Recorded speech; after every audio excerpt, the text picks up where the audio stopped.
Sveiki, šioje Lifelong Run tinklaladės serijoje kalbėjausi su Jonu Žakaičiu. Jonas yra bėgimo treneris, kineziterapeutas, Love Streams Running bei Full Gas vaikų lengvosios atletikos akademijos įkūrėjas. Kalbėjom apie bėgikam aktualias treniruotės, metrikas ir ką svarbu atkreipti dėmesį ruošiantis pirmiems savo ultramaratonam ir ne tik pirmiem. Apie psichologinius aspektus ir kokią įtaką jie daro mum kaip ilgų distancijų bėgikams. Po pokalbio man skamba tik vienas žodis galvoju. Wow, nori sužinoti kodėl, žiūrėk ir klausyk ir sužinosi pats. Ir nepamirškit like ir subscribe. Ačiū Jums už tai.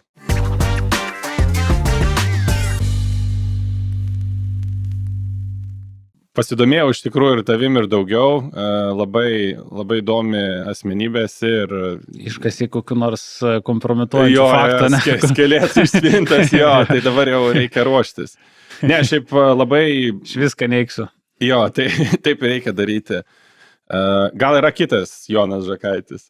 Jo, bet šiaip kas įdomu, aš pats, kadangi žiūrėjau tavo paskutinę su Arno Love Streamers podcastą paskutinę apie misiją klubo ir Fulgazo. Tai kas labai stipriai surezonavo, tai tavo pasakojimas apie tą pasikeitimą gyvenimą, kas liečia veiklą, ar ne? Tai aš pats tame posūkyje, manau, kad vis dar esu, kad ir ten virš 1,5 metų jau, bet tas posūkis jaučiu, kad vis dar yra gyvenime. Va, ir tu pasakoji iš tikrųjų, kad buvo laikotarpis, va, iki 17 metų ir po to, kai jau pradėjai kažkur nuo 17 metų. Tai mano klausimas galvotų pačiam asmeniškai irgi beproto įdomus, kaip nutiko, kad tas posūkis prasidėjo, ar ne? Ar tai buvo kažkoks juodas periodas, nes iš tikrųjų, jeigu galiu pasakyti, tai buvo, filosofija, ar ne? Kaip tai pasikeičia į, sakykime, negaliu sakyti kardinaliai kitą kryptį, bet stipriai Ne, kitą. tai kardinalokai, aš tai visai pats šitą nebijau to žodžio ir tikrai pasikeitimas buvo didelis. Bet, jo, tai tokia, kaip ir žinai, virtinė tokių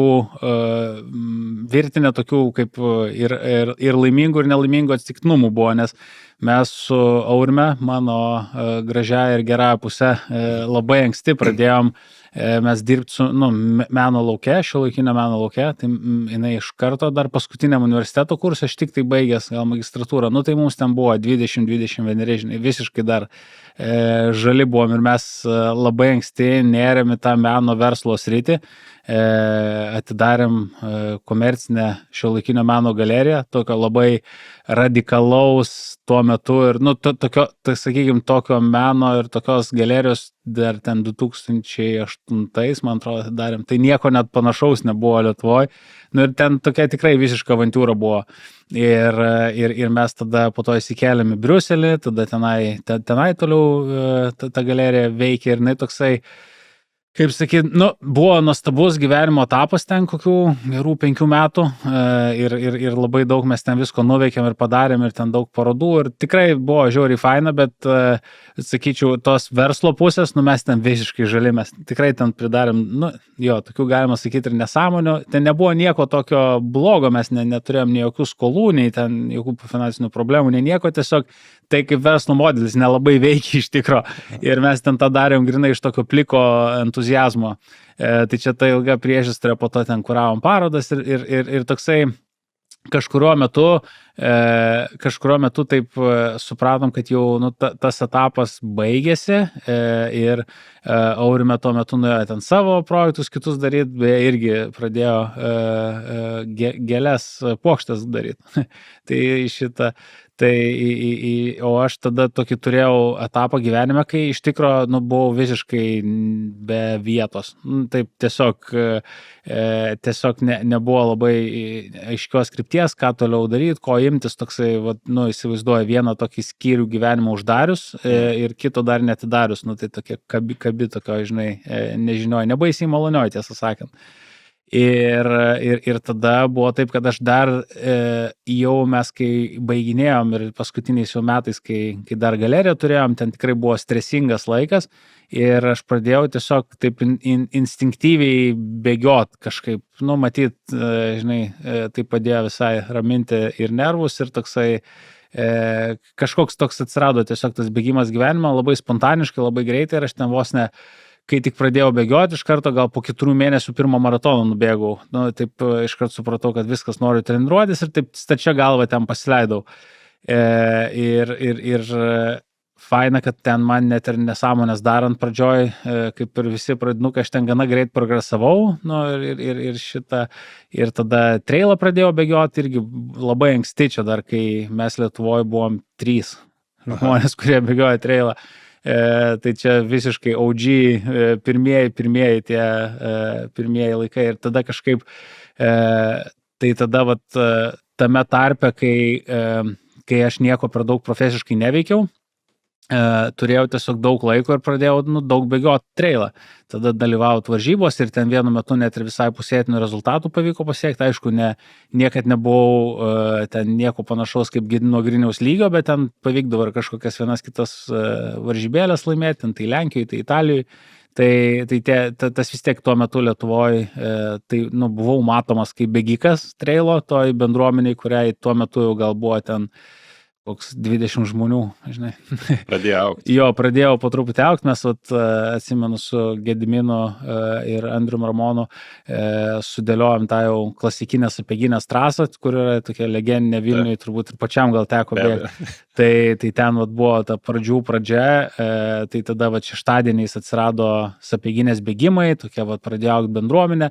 Nu ir tada kažkaip prasidėjo tas ir, žinai, mano kaip trenerio kelias, nes nebuvo tiem, kas atėjo jau tada vėliau į tą trailą, mes tokie kaip ir buvom tie kelis, tai tokie, kaip ir autoritetai, kaip ir tie, kas jau dalyvavo varžybose, jau turėjo šiek tiek patirties, nes atsimink, kad tuo metu nebuvo, trailas buvo išvis laukiniai vakarai. Dabar jau mes turim treniruočių metodikas, bet atsirandančias jau profesionalius trenerius, tyrimus, įrangą. Tuo metu tai buvo Salomon gamino ten ir Innovate gal 2 tik tai firmos, bet Salomon buvo vienvaldžiai lyderiai ir šitą bėgikai ten bėgiojo, buvo garsiausias ten koks Anton Krupicka arba Kilinas tuo metu, kur sakydavo, kad mes šį tiesiog išbėgam ir daug bėgam. Nu ir ten jokių nebuvo nei treniruočių metodikų, nieko. Ten atsimenu, kaip pirmus maratonus, kaip ultramaratonus bėgdom, tai ten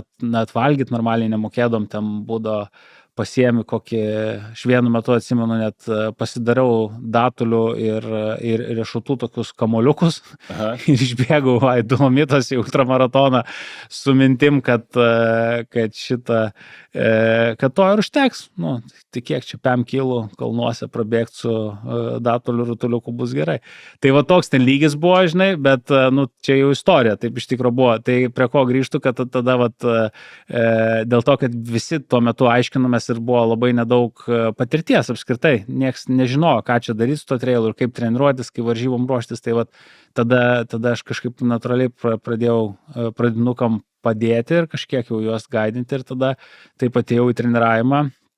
O iš to viskas ir susisuko. Tiesiog tada, žinai, kai būna tuo metu gyvenime ne per daug ką turėjau veikti, o šita veikla visai pradėjo neblogai sektis, tų žmonių būrėsi, man pačiam patiko, tai taip ir pasileidau visą galvą. Tai čia tokia labai ilgas pasakojimo lankas, bet gal atsakiau kažkiek. Jo, labai, labai įdomu. Tai norėjau paklausti tada, kai jau atsirado tie pradinukai ir lyginant, tu jau dalyvavęs varžybose, jie ne, ir tu jau automatiškai turi bent jau tos praktinės realios patirties. Būtent. O kur būdavo tie didžiausi tavo iššūkiai, jeigu reikėdavo papildomos informacijos? Ar būdavo, tikiu ir užsienį, ne tiek daug tos informacijos būdavo? Kur didžiausi iššūkiai būdavo pradedant treniruotos žmonės, tos pradinukus? Taip. Su kuriais tu pats susidurdavai? O toj, kaip sakai, jaunystėj pačioj trailą. Jo, tai net neįtikėtina, kai dabar tu šitą klausimą užduodi ir kai aš prisimenu, atrodo tai taip neseniai, tai dar net nėra 10 metų, bet informacijos prasme tai radikaliai viskas pasikeitė, nes tuo metu aš atsimenu, kai jau pradėjau taip sąmoningai domėtis ir bandyti kažką suprasti apie tai, kaip čia treniruotis ir taip toliau, nes atsimink podcastų, tuo metu dar nebuvo iš vis. YouTube buvo ten sporadiški keli video ir tai dar ten visokie mokino pose running technique, visokie ten tokie buvo, nu, labai ten, labai tokie primityvūs dalykai. Tai buvo kelios knygos, iš kurių ten atsimenu tas Law of Running pradėjau skaityti, ten, ir tada keli treneriai Lietuvoje, ten Povilas Rakštikas, dar ten gal porą tokių, kurie senesnių, kurie dar, nu, bet jie iš esmės tokia turėjo labai sumaišytą lyderdo ir sovietmečio dopinginę metodiką, nu, bet ten tik, nu, taip su visa pagarba, bet tai nebuvo labai geros treniruočių metodikos, žinai. Tai kažką va ten iš tų nuogirdų, iš knygų perskaitytų, iš tada kitų bėgikų, ten kažkokių pletkų, taip va trankiodavais tą vaizdą, bet visiškai tokio sisteminio kažkokio požiūrio, fiziologijos supratimo ir taip toliau nebuvo tų terminų, kaip dabar va ten galvojame apie zonas, ten slinkščius, tai ten taip kaip tuos slinkščius supratom tuo metu, tai ten buvo, nu, dabar net gėda pagalvoti. Ir čia, sakau, dar kartą crazy, kad tai yra taip neseniai iš tikro. Bet geroji dalis buvo ta, kad aš labai anksti supratau, kad kažkaip reikia čia visai kitaip bandyti tada aiškintis ir aš tada pradėjau važinėti ir gyvai bendrauti su tarptautiniais treneriais, nu, kurie jau ir buvo aukšto meistriškumo, tai vat 18 metais taip išvažiavau tokią ilgą gal ten gero mėnesio kelionę po pagrindinės treniruočių bazės ir elitinės grupės Amerikoje. Tai ten buvo jau tuo metu įsitvirtinę NAS Elite, Hoka komanda, kurią tuo metu įsteigė toks treneris Ben Rosario. Tai ten jau buvo, jų po to ten subėgo pirmus jau amerikiečiai baltodžiai iš 210 maratonus. Nu, tuo metu tai buvo tikrai topų topas. Tai aš tada, atsimenu, nuvažiavau ten į Flagstaff, labai pasisekė, kad jie su manim sutiko susitikti. Norėjau klausti, kaip pavyko užmegzti tą kontaktą. Jo, tai aš tiesiog call, žinok, rašiau e-mailus ir buvau taip savo pasakęs, kad jeigu bent 2 atrašys, aš perku bilietą ir skrendu. Tai atrašė daugiau negu 2 ir aš tiesiog, nu ką, tuo metu tiesiog, nu, arba taip, arba aš nežinau kito varianto. Tai tiesiog važiavau ten, išsinuomavau mašiną ir šitą, atsimenu, su mašina iš Boulderio iki Flagstaff ir nuvažiavau. Bet iš tikrųjų išmokau labai daug tenai, nes pirmą taip pamačiau tuos super elitinius maratonininkus, kaip dabar atsimenu, ten turėjau sąrašiuką tų klausimų, kurie man labiausiai rūpėjo ir vienas, kur mes čia atsimenu, tuo metu diskutavom labai dar daug, ar recovery bėgimai, lėti bėgimai turi būti lėti ar ne. Ir ten prieš 10 metų tai ten būdavo be galo daug diskusijų, kad, ar galima lėtai bėgti, ar jeigu jau treniruojas, turi visą laiką greit bėgti. Ir aš taip galvoju, kaip čia iš tikrųjų yra, nes kiek skaitai, tiek ten būdavo, prieštaringos informacijos, kaip ten Kenijai bėga, nu tai tai va toks lygis buvo. Ir tada aš ten nuvažiuoju ir atsimenu su Scott Fauble bėgu ir jis jau ten buvo kiečiausias tuo metu Amerikoje maratonininkas, be gal Galen Rapo. Ir sakau, tai tu tikrai taip ramiai bėgi visus? Jo, senis sako, ne, baig, aš sako, ne, tikrai aš padarau treniruotės, aš tiesiog tursenu ramiai ir mes visi taip darom, sako, čia jokių, ne, ramiai, tikrai ramiai.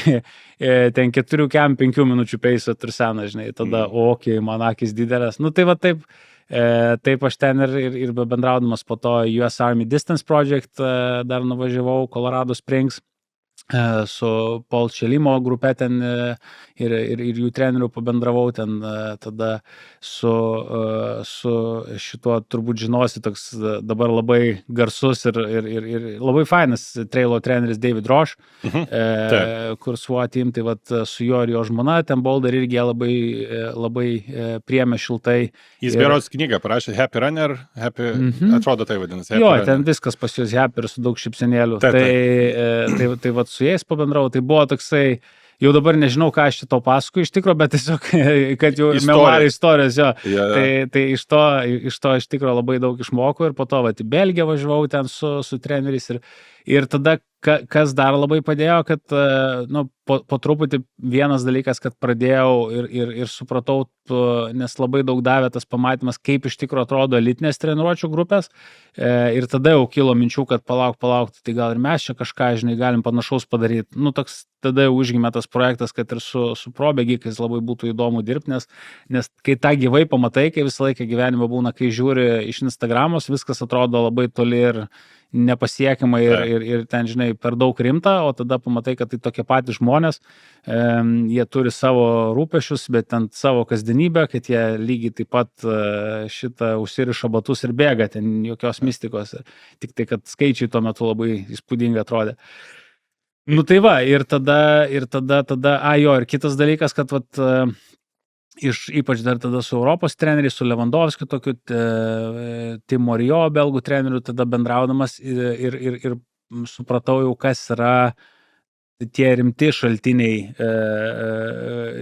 kuriais jie vadovavosi, pavyzdžiui, iš sporto fiziologijos, ten atradau Jano Olbrechto Science of Winning knygą, po to ir su pačiu Jano Olbrechtu pakalbėjo, net testus atlikom su juo, tai vat jau išsiaiškinau po truputį gyvai bendraudamas, kas iš tikro backendė yra tie žmonės, kurie įdomiai mąsto ir tyrimus daro. Ir, iš kurių kyla tie šaltiniai. Jo, tai būtent, tai vat, ir iki šiol stengiuosi labai, kad manau, kad labai svarbu, jeigu jau kažkuo užsiemi, tai tikrai eiti prie šaltinių tiesiai ir dažniausiai, kai turi tikrą interesą, tai nėra taip sunku, nes žmonės, kai jau tikrai tu ateini su gerais klausimais ir tau rūpi, tai visi ir linkia pasidalinti. Ypač tokiam vis dėlto sąlyginai nekomerciniam sporte kaip bėgimas. Jo. Minėjai ne vieną pavardę, tai dar pasinaudosiu progą, kadangi apie tai kalbam, Jasonas Koopas. Skaičiau knygą, man asmeniškai jinai tikrai patiko, labai įdomi filosofija, tai prie to irgi dar norėsiu prieiti to skeilinimo nuo mažesnių iki ultramaratonų. Kur tam pasaulyje tu jį matai, jeigu turi kažkokią nuomonę apie jį kaip... Tai, žinai, mano nuomonė apie jį, tai čia visiškai irrelevant, nes jis yra tikrai vienas daugiausiai pasiekusių trenerių trailę ir vis tiek ir UTMB čempionę treniravo. Ir daug ten kitų, jau ten ne vieną kartą yra užauginęs rimčiausių Amerikos trailo bėgikų, tai jis jau savo jau kredencialus tikrai įrodė, žinai, bet knygą aš jos skaičiau dar, kai tik išėjo, labai seniai ir nebuvo taip, kad aš prie jos grįžau, aš labai puikiai atsimenu bazinę jo turinį, idėjas. Šiaip paskutiniu metu, ten prieš kokį porą metų dar pasiklausydavus jo podcast'o, tai faina, kaip jisai dirba, gal jis man toksai šiek tiek arogantiškas atrodo, toks labai toksai labai apie save gerai galvojantis, bet, nu, ką žinau, viskas ten gerai. Jisai tikrai buvo vienas iš pirmųjų profesionalių trailo trenerių, kurie pradėjo tikrai galvoti apie tai, kaip čia specifiškai tą trailą reikia treniruoti, kokie ten fiziologiniai parametrai. Jis pradėjo daug mokintis iš sporto mokslininkų ir iš kitų šakų ir tikrai subūrė aplink save. Dabar, kiek girdėjau, ten elitinė tokia kaip treniruočių komanda irgi bando trailo sukurti. Tai man atrodo, jis viską labai teisingai daro. Jo. Šitam visam pasakojime, kur atsiranda kineziterapija ir kaip? Kaip sumastai, kad reikia pasimokyti ir šito dalyko? Kineziterapija tai buvo vėl toks laimingas sutapimas visiškai, todėl kad va, ta dalis buvo, žinai, kai jau supratau, kad noriu tikrai gilintis į treniravimą. Tai tada pradėjau va, tą visą praktinę dalį, važinėti ir aiškintis, kalbėti su specialistais, bet kitas dalykas, supratau labai, kad man trūksta bazinių anatomijos, kineziologijos žinių, kad tiesiog nežinau, žinai, tokių dalykų kaip raumenų pavadinimai, nežinau bioenergetikos, nežinau visos tos, žinai, bazinės biochemijos ir ten tiesiog, nu, kaip visiškas humanitaras, žinai, atėjęs visai iš kito pasaulio, tiesiog ten plaukiu ir pats nejaukiai jaučiuos, kad negaliu taip normaliai skaityti mokslinių straipsnių, nes tiesiog nežinau žodyno. Ir tada, vat, kai atsimušiau į tą sieną, tada pradėjau krapštyti galvą, tai kaip čia dabar, nu, kaip čia tą nukrekinti kodą. Tada paprašiau, atsimenu, bičiulio, kuris treniravo su mumis ir studijavo kineziterapiją. Sakau, gal gali pasidalinti ten vadovėlis. Jisai, jo, ramiai, ir atsiuntė, atsimenu, ten krūvą PDF-ų, žinai, anatominės literatūros, aš pradėjau žiūrėti ir ten, ten tokia, kur ten po 5 sakinių užmigt gali, ten neįmanomai nuobodu ir aš taip supratau, kad aš pats, tiesiog nerealu, neprisiversiu viso šito išmokti ir perskaityti, galvoju, tai reikia įstoti į studijas, tada tave privers, reikės atsiskaityti ir, žinai, turėsi padaryti tą. Ir taip kažkaip aš ten įstojau tą dieninę kineziterapiją, tai gerai čia pasisekė dar, kol iki Miko mano sūnaus gimimo, tai dar kažkaip tai tilpo į dieną, dabar jau nesunku įsivaizduoti, kaip tai tilpo, bet pasibaigiau tas dieninės pilnas studijas ir gavau tai, ko noriu ir tas visas anatomijos kineziologijos žinias, bet atsitiko dar taip, kad supratau, kad pati kineziterapija yra nuostabus darbas ir veikla, nes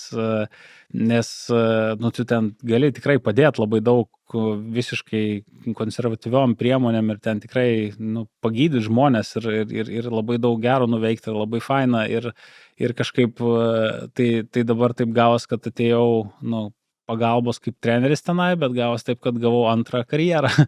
Tai tokia ir apsisuko, kaip nuo nieko neveikimo iki 2 darbų. Skamba įspūdingai, kaip žmogus suprasdamas, kad dieninės studijos pilnos, kaip suprantu, 4 metai. 3 metai buvo. 3, vis tiek. 3 metai pasiryžt tokiam ilgam laiko tarpui, tai yra tikrai įspūdingas ryžtas ir motyvacija tą, kaip tu sakai, kodą nukrekint.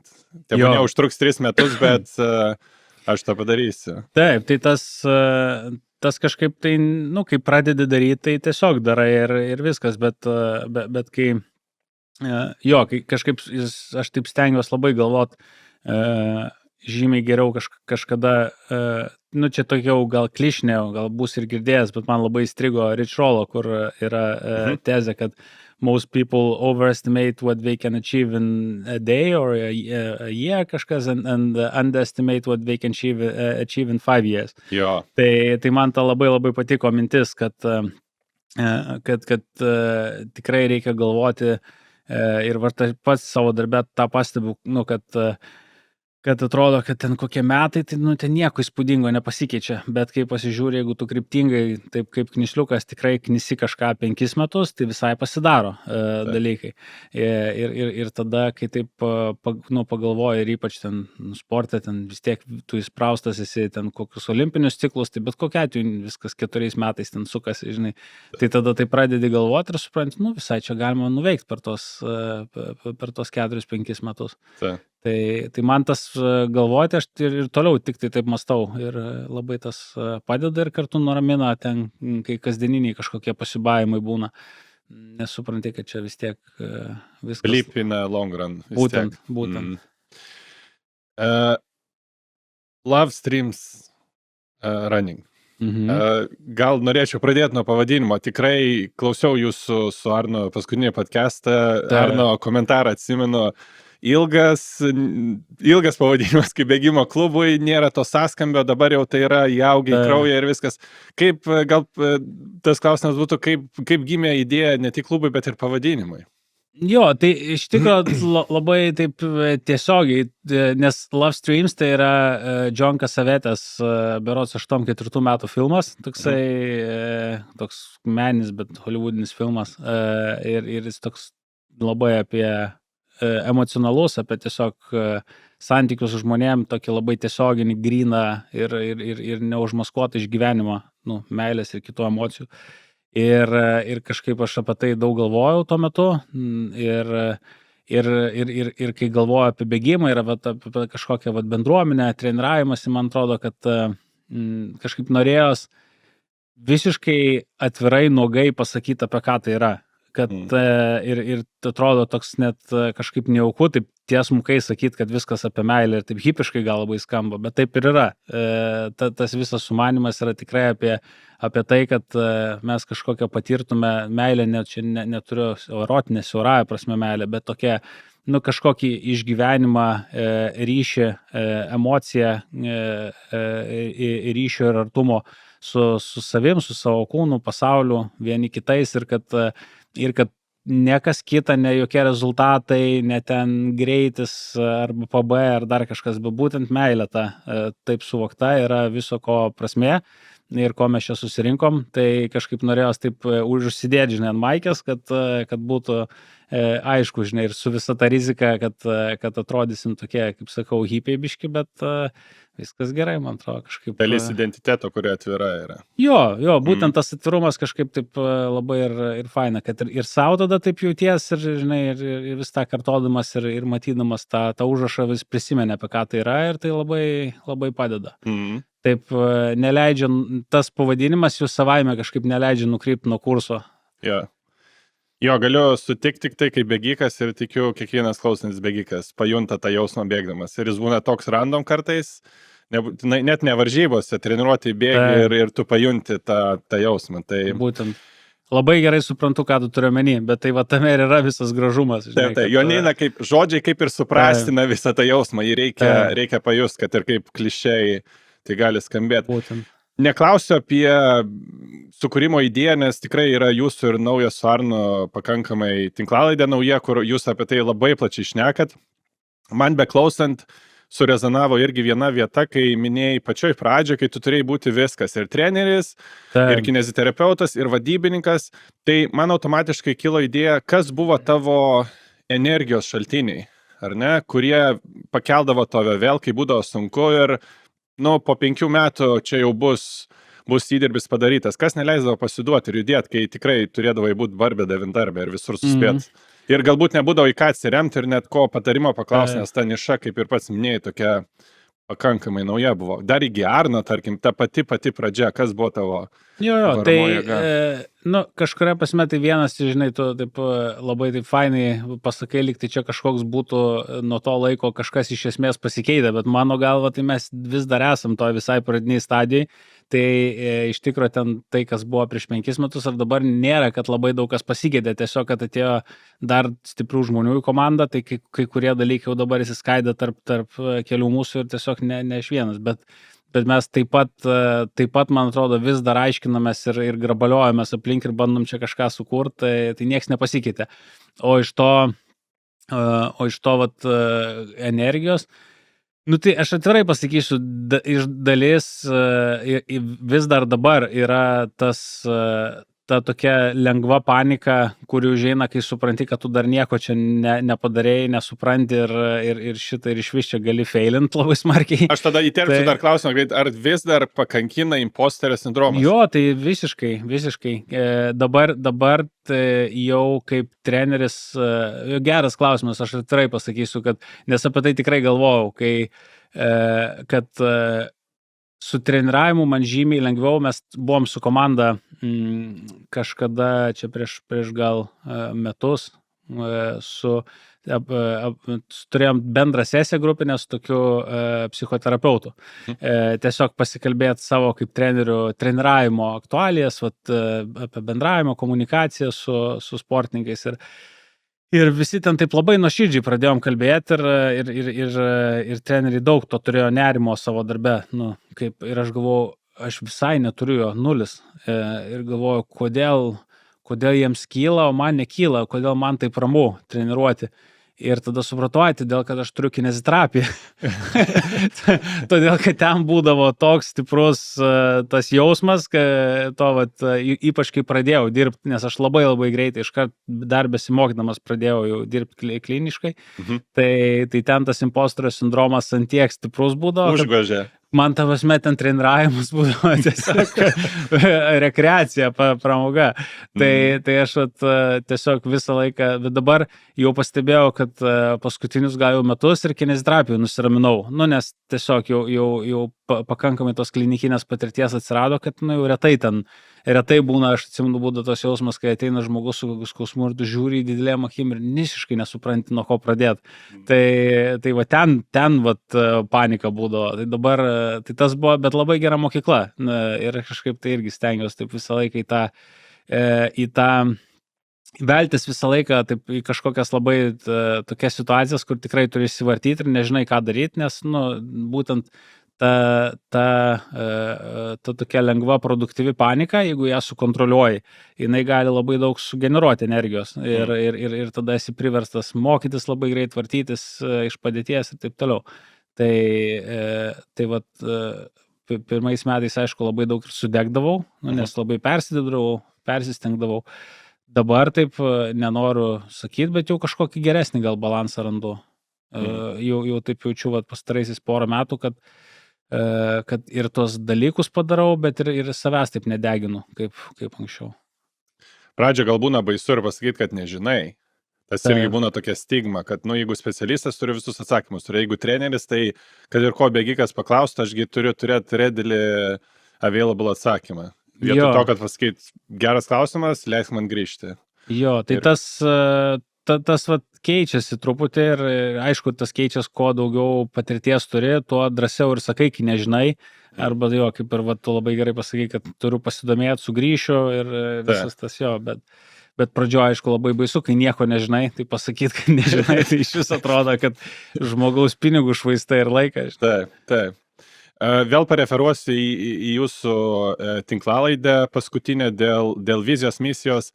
Minėjai, pradžiai buvo daug eksperimentavimo, kadangi ir ta trailo bendruomenė buvo pakankamai jauna, vis dar yra.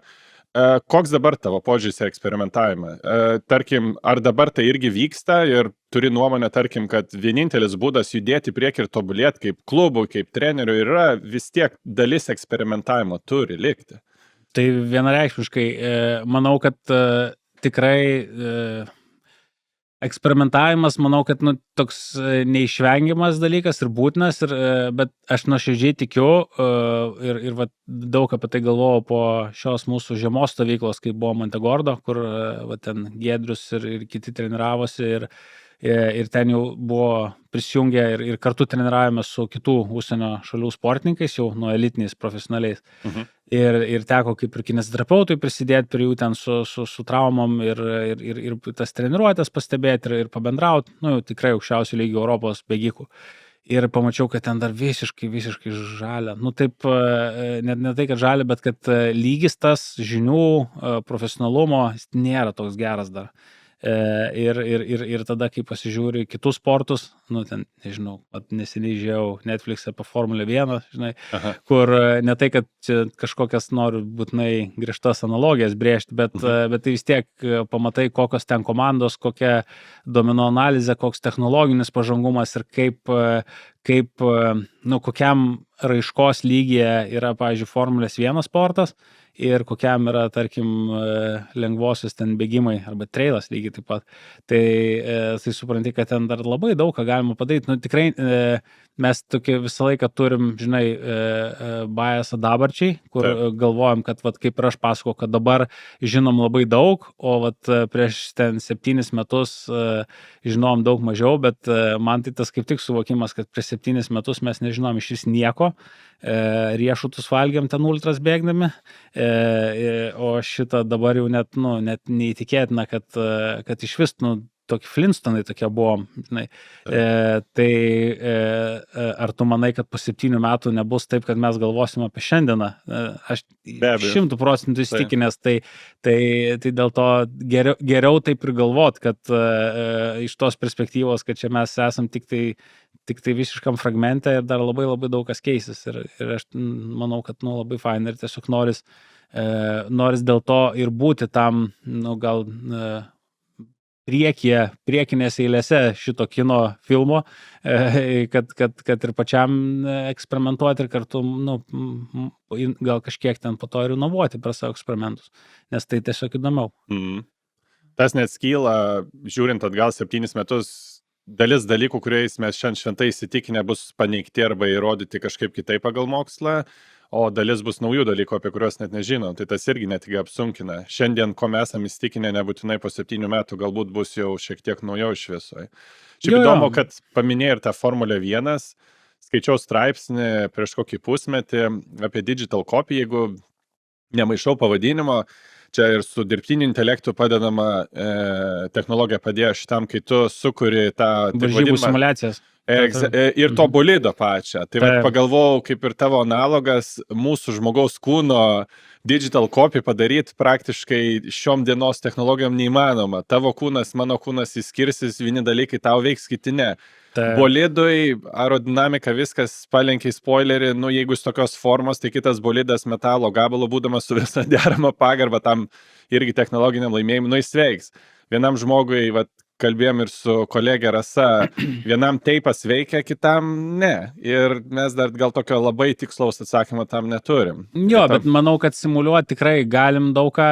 Apie formulės įdomu, jo, nes ten jie ten turi labai pagal taisyklės ribotą kiek jie gali tuos vėjo tunelius naudot. Tai jie ten ir modeliukus tokius daro, ir simulacijas visokias. Bet ir šiaip varžybų metu jie ten daug simulacijų scenarių kūrė. Ir ten yra backend'e didžiulė komanda žmonių su labai daug AI, kurie ten generuoja visus scenarius ir tik vienas žmogus šitas šneka su vairuotoju. Tai aš ten pasižiūrėjęs, taip galvoju, jo, čia yra tikrai kitaip negu bėgime. Bet grįžtant prie va tavo to pasvarstymo apie ateitį, aš manau, kad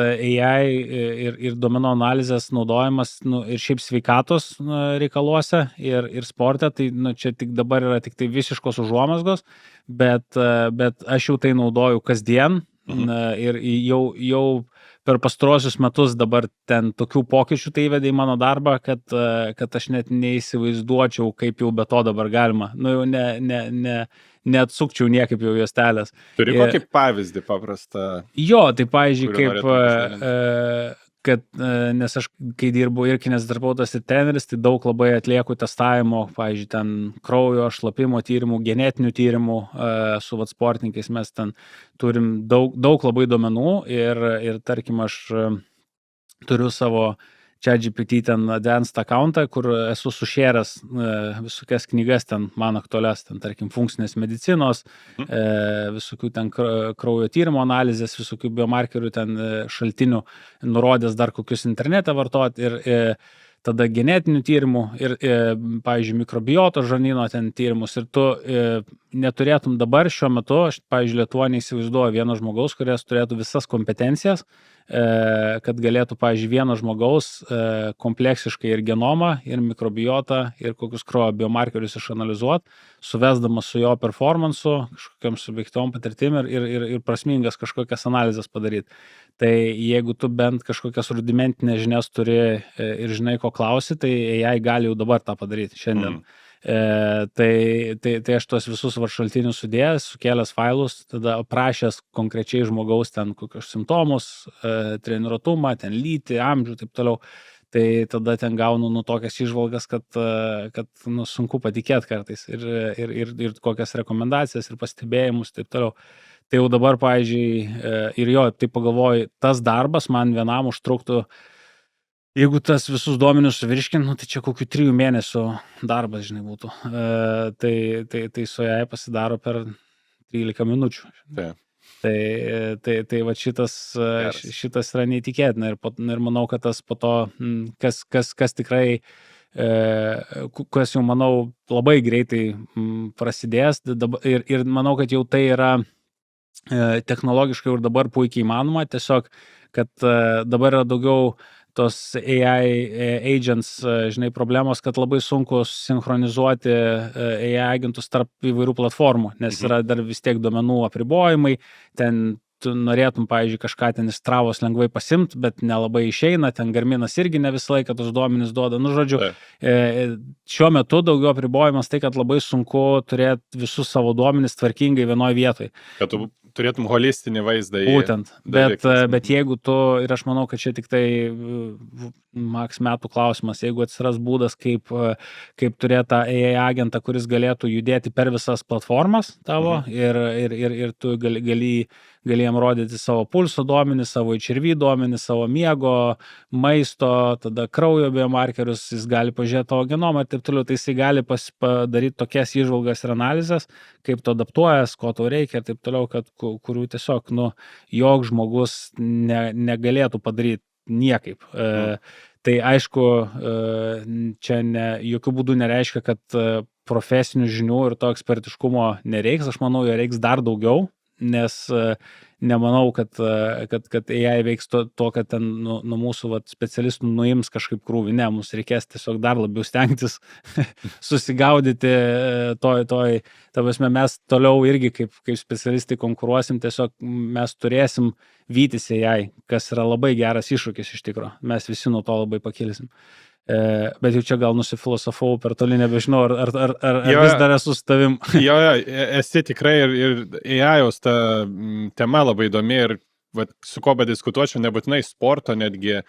Dažniausiai diskusija, ne tai, kad užbaigiam, bet aš vis laik pasakau, čia gal ir savo toks reminders, kad AI-us, kaip ir daugelis technologijų, yra good servant, bet bad master.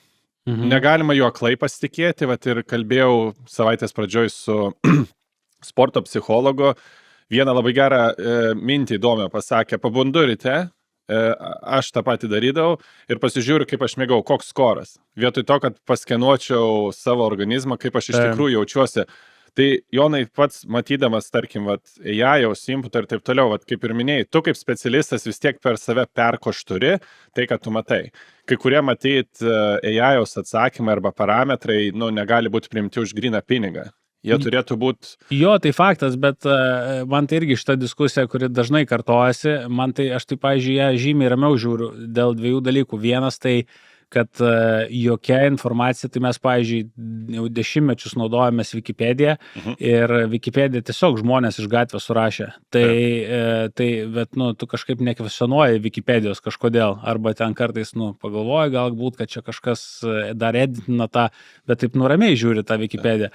Kažkaip AI tas labai gąsdina, kad čia robotas prifantazavo kažką evil. Tai tiesiog tai yra lygiai tokia pati klaidos galimybė, kaip ir kitur. Aišku, jinai buvo daug didesnė, dabar jinai vis mažėja, bet jinai niekad neišnyks. Ta klaidos galimybė, kaip ir visur kitur, jinai visą laiką bus.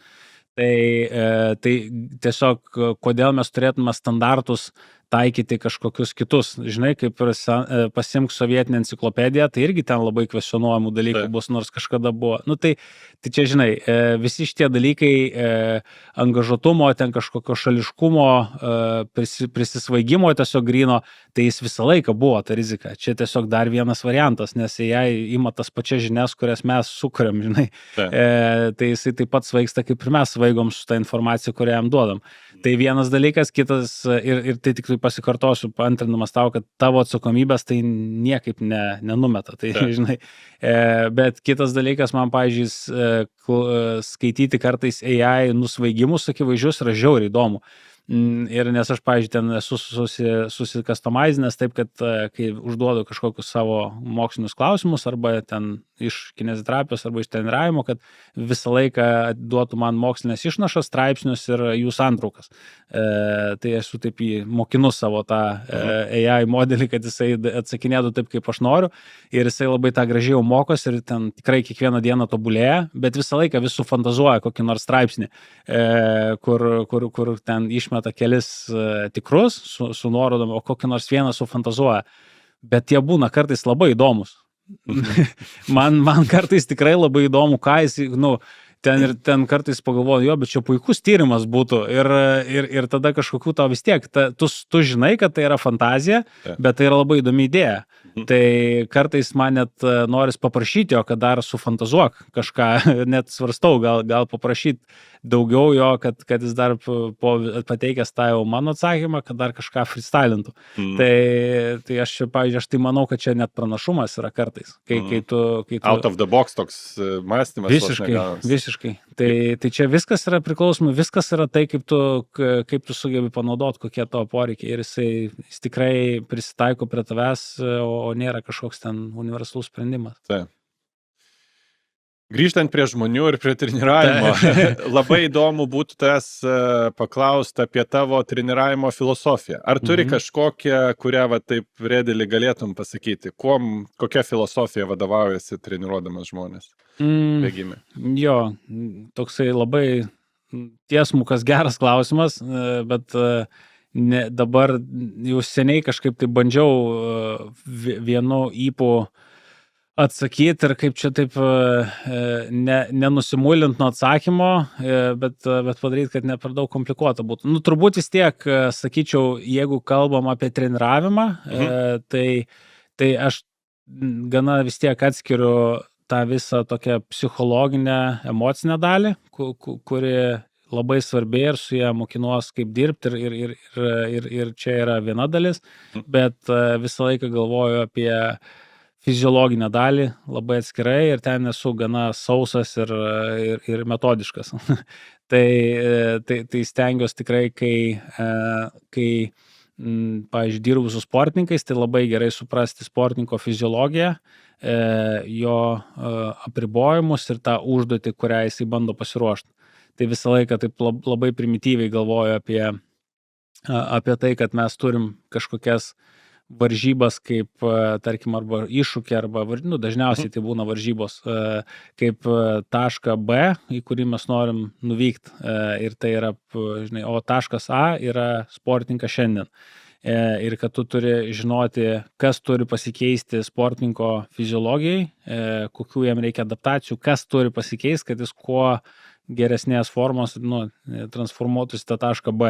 Tai vat ir pagal tai kažkaip dėlioji. Tai turi labai gerai žinoti, kaip atrodo tas B, kaip atrodo tie varžybų reikalavimai ir kaip atrodo žmogus šiandien fiziologiškai. Ir tada pagal tai visą treniruočių planą ir dėlioji. Tai pavyzdžiui, ir tai gali būti labai ten priešingi scenarijai. Sakykime, tu ten kai darom ten laktato arba kažkokius metabolinius testus, sakykime, 2 žmonės ruošiasi maratonui, ir jų tikslas yra ten išbėgti, tarkim, tradicinis tas tikslas iš 3 valandų. Ir vienas yra ten vidutinių nuotolių bėgikas, kur visą laiką treniravosi ten nedidelių kilometražų, labai daug darė greitų anaerobinių atkarpų, turi didelį anaerobinį pajėgumą, labai mažą aerobinį pajėgumą, nes niekad jo netreniravo arba dažniausiai dar persitreniravęs lėtinį, turi ten gerą greitį ir ten koks nors kitas visiškai dizelinis variklis, kuris daug bėga kilometrų, lėtai tursena, turi labai gerai išvystytas 1-2 zoną, bet, pavyzdžiui, neturi ten visiškai jokio glikolitinio pajėgumo ir ten nesugeba net užkelti laktato ir labai lėtai juda. Tai vat ir turi visiškai skirtingi A taškai ir tas pats B taškas. Ir tada aš jiem, pavyzdžiui, dėlioju diametraliai priešingus planus. Tai aš niekad nedirbu pagal tą kažkokią vien tik tai per B orientuotą metodiką, kad vat, mes žinom, kad maratonui reikia padaryti tokias ir tokias treniruotės arba tiek ir tiek kilometrus surinkti, kad tu tą iššūkį ten įveiktum. Kaip dauguma klasikinių treniruočių sistemų būtent taip ir veikia, kad netgi to pačio kupo, kad, vat yra ten toks periodas, tą turi padaryti fiziologinę sistemą, tada tą. Tai aš taip negalvoju. Mano galvoje yra visą laiką individualus atvejs, tas konkreti fiziologija, kurią reikia transformuoti kažkaip tikslui ir tada viską dėlioju pagal tai. Tai vat iš tos fiziologinės pusės, tai tokia, sakyčiau, filosofija atsakant tavo klausimą, bet sakau, yra dar visa ta kita dalis, kuri nėra taip lengvai pamatuojama. Jo, kuri nėra taip lengvai pamatuojama. Tai ten turbūt čia gal taip sunkiau trumpai atsakyti, bet irgi mano turbūt tikslas pirmiausiai išgirsti žmogų ir suprast, kokia jo motyvacija, nes kaip ne vieną kartą taip net ir nudegiu ir skaudu buvo, kai labai sumaišiau savo motyvaciją su sportininko. Nes tas labai blogas pradžios taškas, kai, pavyzdžiui, tu kažko nori labiau negu sportininkas, arba kai tu per sportininką pradedi spręsti savo kažkokias ten problemas arba bandai gyveninti savo projektus. Tai vat paskutiniai metai tikrai nemažai ten padaužė ir pamokino, kad tikrai reikia klausytis, ką nori žmogus padaryti, kuris prieš tave yra. Tai ir tik tai tiek, kiek jisai nori ir taip, kaip nori, tik tai tiek tai ir veiks tada visos treniruotės ir visas projektas. Tai vat turbūt šitie du tokie, 2 pagrindinės tokios mano šiaip darbo mąstymo linijos. Labai faina, kad pasakei ir apie poveikį savo pačiam, nes kaip treneriai mes irgi augam treniruodami žmonės. Neišvengiama tai yra. Taip, visiškai. Tai manau, kad mes tik tai, kaip treneriai, tik tai tiek ir esam geri, kiek mūsų sportininkai. Nu, ir kaip jie mūsų žaugina, kaip suformuoja. Mes geras treneris, manau, visą laiką tik atsako į kažkokį tai iššūkį. Ir taip augam. Tai visiškai. Ir čia tik tai sėkmės reikalas tada. Jeigu tu ten tikrai gauni tų sportininkų, kurie iš savęs jau yra žvaigždės arba talentai, dažniausiai būna, nebūtinai žvaigždės ir talentai, kartais būna žvaigždės, kurių viskas sukrenta. Nu, žmogui, kuris turi ir talentą, ir motivaciją, ir žino, ko nori padaryti, taip toliau. Tai tokių žvaigždžių būna, bet jų būna labai retai. Ir vat neseniai turėjom tokį vidinį tarp mūsų trenerių, mes turim tokius vidinius seminarus, mokymus ir pasikviečiam ten dabar vis pabendrauti kokius elitinius trenerius, tai su tokia, kur dabar vat Europos čempionus paruošė Grete Coens, tokia Olandų trenerė. Ir jinai labai fainai, taip nuoširdžiai pasidalino, sako, kad man kaip treneriai turbūt didžiausi pasiekimai buvo, kuriuos aš vertinu kaip didžiausius profesinius pasiekimus, tai buvo, nežinau, viena sportininkė, kuri mėgėja, kuri 10 kilų bėgo per 3-4 ir aš ją ten su visais iššūkiais didžiuliais ištrenirau, kad jinai bėga per 3-2. Diskė, kas absoliučiai niekam neįdomu, nieks nežino jos vardo, jinai niekad nebėgs, jos, taip sakant, kameros tave niekad nefilmuos, bet kaip treneriai žinau, kad ten buvo visas didžiausias iššūkis. Tas keistas būtų. Jo, tai čia, kaip aš tai išgirdau, kad tikrai mes kaip treneriai kartais mūsų sudėtingiausi ir įdomiausi intelektualiai ir žmogiškai projektai būna tie visai tie mėgėjai arba, pavyzdžiui, kažkokie sportininkai, kurių rezultatai niekas jų nepamatys, tik tai tu ir tas sportininkas žino, kas įvyko. Ir tik tai čia laimės reikalas, kad kartais pasitaiko ir va tos žvaigždės. Ir jeigu tu va, esi kaip treneris pasiruošęs tuo metu ten ir gali atliepti tą iššūkį, tai tada ir tu atrodysi kaip labai kietas treneris. Ir kad ten žiauriai gerai čia pavarėjai ir ten kažką labai daug žinai ir taip toliau, bet tu nieko ten daugiau nežinai. Tiesiog tai yra žmogus, kuris tikėtina bet kokiu atveju ten, kai jau pasitaiko žvaigždė, tai ta žvaigždė bėgtų bet kur. Ir ten tikrai netu esi tas slaptas ten kodas. Jo. Tai va. Dar liekant šiek tiek prie tos psichologinės pusės, jeigu teisingai supratau, kalbėjotės irgi su Arno paskutiniai tinklalaidai apie laktato slenksčio matavimą, ar ne? Ir tai kaip atspirties taškas sekančiai metodologijai. Ne tai, kad jūs iš vieno skaičiaus viską išvedat, bet tai yra tas pradinis taškas. Tai privedant prie psichologinės pusės, ar ne? Yra klubas, yra žmonės ir mus visus pamatavo per vieną skaitmenį, ar ne? Taip.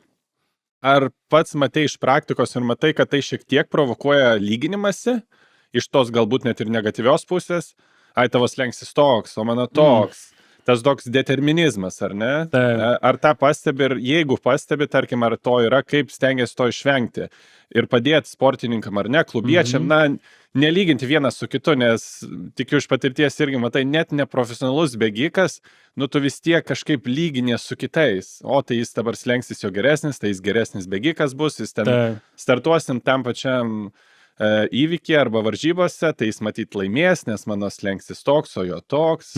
Tai kaip dirbat su to lyginimuose? Tai čia labai paprastai atsakysiu, nes lyginimasis yra viena problema, lyginimasis laktato slenkščiais tai yra labai nedidelė problema, nes tie, kas jau sistematiškiau su to dirba ir dabar daug jų turim ir mėgėjų, kurie jau turi savo laktato matuoklius ir nuolatos ten matuojas, tai kas yra įsitreniravęs bent kelis ciklus varžybų pasirašymo su laktatu ir ta laktatas pats savaime, tai yra tik tai skaičiukas, tai čia nieko, tu turi, tai yra kaip čia tas pats, kas sakyt, pulsomatis, tai tu turi pulsomatį, ką tu su to skaičiu darysi, čia jau yra tavo žinių sistemos mąstymo klausimas, tai pagal tai, kaip mes naudojam laktatą, tai yra tavo individuali fiziologija, kuri labai netiesiogiai iš tikro koreliuoja su varžybų performansu. Tai ir yra ten treniruočių partneriai, kurie turi visiškai skirtingus laktato slenksčius ir turi visai skirtingais greičiais bėgiot, bet varžybose bėga labai panašiai. Arba vienas, kuris ten kokį nors slenkstį turi, ten prie antro slenkščio bėga daug greičiau, bet vidutinių nuotolių varžybose subėga lėčiau, nes yra dar daug kitų parametrų. Tai supranti, kad ten, kaip mes naudojam laktato parodymus ir laktato slenksčius, tai kad tu sugebėtum geriau orientuoti savo fiziologijai ir kur tu nori kokios sezonos ar kokias adaptacijas gauti, bet tai niekad nėra tiesiogiai konvertuojama į jokius varžybų rezultatus, nes varžybos yra dar kitas dalykas. Ir čia yra tik tai priemonė, kaip čia pasakyti, tu gauni didesnę raišką, geriau supranti, kaip tavo organizmas veikia ir gali būti šiek tiek tikslesnis išgaudamas tam tikras adaptacijas. Bet tai nėra joks garantas niekam. Ir reikia nesumaišyti. Ir tą labai greitai supranta sportininkai, kurie pradeda treniruotis, kad reikia nesumaišyti, tai yra tik priemonė, bet ne tikslas. Mes netreniruojam laktato slenksčių. Tai yra tik tai priemonė ruošintis. Tai lygintis ten daug nėra ko, bet lyginimasis apskritai, jeigu čia iš kitos pusės tavo klausimą atsakant, tai manau, kad puikus dalykas, nieko čia blogo, jeigu tu tą sugebi sveikai daryti ir kontroliuoti. Aš manau, kad apskritai labai gerai, nes sportas tau duoda labai daug to diskomforto ir kai tu bandai siekti tikslą, tu bandai nugalėti kitus, bandai kažkaip ten kartais pasilygint visus tokius kartais nemalonius dalykus, bet tu juos turi sugebėti išgyventi per sportą. Tai manau, nuo to nereikia bėgti, nereikia norėti, kad jų nebūtų tų dalykų. Reikia tiesiog suprasti, kodėl jie yra, kodėl jie kyla, kokia jų rolė tų, pavyzdžiui, jausmų, kuriuos tu pajunti, kai pradedi su kažko lygintis. Tai yra labai įdomus tavo pačiam klausimas, o kodėl aš noriu lyginti su kažko. Tai nereikia bėgti nuo to klausimo, viskas su jo gerai. Tas pats lyginimas, jis yra, visus tos emocijos, visi tie dalykai, jie iš savęs nėra blogi. Jo, moneta su dviem pusėm. Yra juodoji pusė, bet yra ir šviesioji pusė. Kaip tu tą padarysi ir sakau, net ir tos tamsios pusės, jas faina žiūrėti, kad tai yra tik tai proga tau kažką truputį suprast apie save. Ir kaip mes, kaip ir su Arnu, esam tą kalbėję ir su kitais sportininkais, kad sportas yra toksai, ir ypač kai tu ruošies aukštesniam lygiui ir varžybom, kad jisai viską išpurtis iš tavęs. Jeigu tu esi nors kažkur nenuoširdus savo, kažką neatsakęs į klausimus, nesusistigavęs savo motivacijos, kažkur nepasiruošęs, tu gausi per galvą 100%, tai nepraslysi. Daug yra kitų gyvenimo sričių, kur praslysi, sporte nepraslysi. Tai dėl to labai fainai iškart turėti nuostatą, kad kai jau kažkas kyla, tai eikitai. Iškart ir aiškinkis, kodėl bijau, kodėl noriu lygintis, kodėl jaučiuosi nepilnavertis, tai yra tiesiog, jeigu nori kažką su to padaryti, iškart ir atakuok. Gerąja prasme, turiu omeny, kad tai aš kažkaip taip linkęs į tai žiūrėti. Nes jeigu pabandysi bėgti nuo to, tai nepabėgsi. Tai tikrai pasivis dar tam akimirką, kai labiausiai nenori. Čia toksai yra. Tai tiek kartų pats esu, užlipęs ant to grėblio, kad tiesiog 150% sutinku, ten tiek tų pasakymų yra su savo demonais, ten vadinam tuos dalykus kaip norim, tai kai nustojom bėgti, atsisukam juos, tai pasirodo, ten ir atsakymus galime daug dalykų rasti. Visiškai, ir dažniausiai tai nebūna taip baisu, kai jau pradedi su tuo tvarkytis, tai nėra taip baisu, kaip bėgi. Jo. Čia šiek tiek dar surezonavo ir kitą, neatsimenu tik tai autoriaus, rašė The Rise of Ultra Running gal, arba ultramarathons. Žurnalistas jisai ir pats jis bėgdavo tuos ultramaratonus ir jis apklausinėjo ne vieną žmogų, kodėl tu bėgi tos ultramaratonus. Jis bandė tokį gal ir tyrimą padaryti ir gauti vieną atsakymą. Tai jo vienas iš citatų buvo iš vieno ultramaratonininko. Tai gaila, kad neatsimenu pavardės. Jis sako, mes žmonės dažnai maišom komfortą su laime. Kai tu bėgi nuo tų problemų, tai tu tokiam kaip ir komfortelė vis dar lieki. Tu ten bandai užglaistyti ir galvoji, kad va tam komforte ir bus ta laimė, bet dažniausiai reikia atsisukti tos demonus, su jais pasikalbėti, išsiaiškinti ir galų gale va ta laimė ir gausis nesinusoidė toks tieselinė, nes jau tą savo tamsią pusę ar demonus būsi prašnekėjęs. Jo. Čia gausis iš dalies Love Stream Running podcast'o analizė paskutinio, bet labai įdomu, negaliu nepaklausti. Tu sakei, turėjai bėgiko, ar ne, čia neminant pavardžių ir taip toliau, kai arba žmogus jau yra nutreniruotas, arba yra dalykų, kai jau neįmanoma ištaisyti tam tikrų dalykų, ar ne? Galėtum, be tų pačių pavardžių minėjimo, ar ne, kas yra tie dalykai jau, kurių, tarkim, ar dėl amžiaus, ar dėl treniruočių disciplinos kažkokios, ar ne, jau negalima pataisyti pas bėgiką? Jo, tai dažniausiai, pirmiausia, tai yra psichoemociniai dalykai, kuriuos labai sunku sutvarkyti. Jeigu žmogus, pavyzdžiui, yra kažkokias ankstyvas traumas patyrę susijusios su sportu, tai dažniausiai tai būna savivertės dalykai, kažkokios patirtis, kai kažkas, pavyzdžiui, ten jaunas žmogus, pavyzdžiui, visa jo savivertė, visa esybė yra matuojama, pavyzdžiui, sportiniais pasiekimais ir tada ten kažkas to pradeda, tarkim, manipuliuoti arba, žinai, tokie dalykai. Tai tuos dalykus jau, kai juos išgyveni arba kai tu patiri kažkokias labai didelės nesėkmes ir, pavyzdžiui, tau tai kai tu esi jaunas ir tau neatsiranda šalia žmogus, kuris pabūtų šalia kaip stabilus suaugęs žmogus, kuris nepabėgtų arba nebandytų tave manipuliuoti, o tiesiog padėtų tau susivokti, kas vyksta, kas taip lengva tai sakyti, bet tai yra ir labai didelis iššūkis tam suaugusiam, žinai, bet tai tikrai nedaug kas tą sugeba. Tai vat vaikai sportuojantis, kai tas traumas patiria ir po to esu sutikęs jų ne vieną, kai ateina jau, taip sakant, pas mane kaip treneri paskutiniam šansui arba dar bandydami kažkaip tęsti sportą, tai į tuos tokius traumas, psichoemocinės skausmus labai sunku žiūrėti ir tada jau labai sunku su tuo dirbti ir bent jau aš nesu tiek stiprus arba tiek informuotas arba žinių turintis, kad galėčiau tos dalykus spręsti. Gal kažkas gali, bet tai yra daugiau negu aš sugebu. Tai vat tą turėjau omeny, o dėl treniruotumo ir tai klasikinis scenarius yra tai, kad gerai, taip labai konkrečiai atsakysiu šitą dalį klausimo, kai Lietuvoje labai dažnas yra atvejis, kai pavyzdžiui, treneriai paima talentingą vaiką dėl to, kad jis gali greitai bėgti. Dažniausiai tai yra greitai bėgti trumpus nuotolius. Pamato, kad jis tiesiog yra greitas vaikas. Ir greitis dažniausiai rodo anaerobinį pajėgumą, tiesiog įgimta, kad žmogus gali greitai dirbti glikolitiškai, daug greitųjų skaidulų turi, galingas raumenų kontrakcijas gali padaryti taip toliau, gerai koordinuotas. Tai tada labai dažnai tai ir tampa prioritetas to treniravimo, kad toliau treniruojamos tos savybės,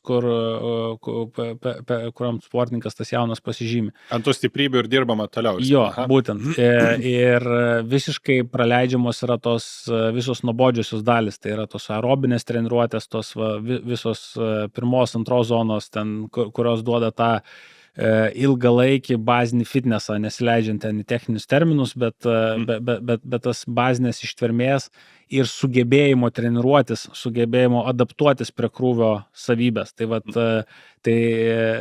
kai mes kažkurio metu yra vaikas, kuris tiesiog yra talentingas, bet jam nestatomas geras pagrindas, pamatas tojo fitneso namo, jis tiesiog toliau gręžiamas tas prigimtinis talentas ir kurį laiką, tai dažniausiai kokius 2-3 metus būna stebėtinai didžiulis progresas ir tie vaikai tenai šauna ir tikrai, kai yra daug streso, daug spaudimo, daug talento, daug motyvacijos iš visų pusių, tai tada tie rezultatai labai neblogi ir dažniausiai 15-16 metų, jeigu kalbam apie vidutinių ten nuotolių bėgikus ilgų, tai jie ten ir pasiekia geriausius laikus, o tada prasideda bėdelės.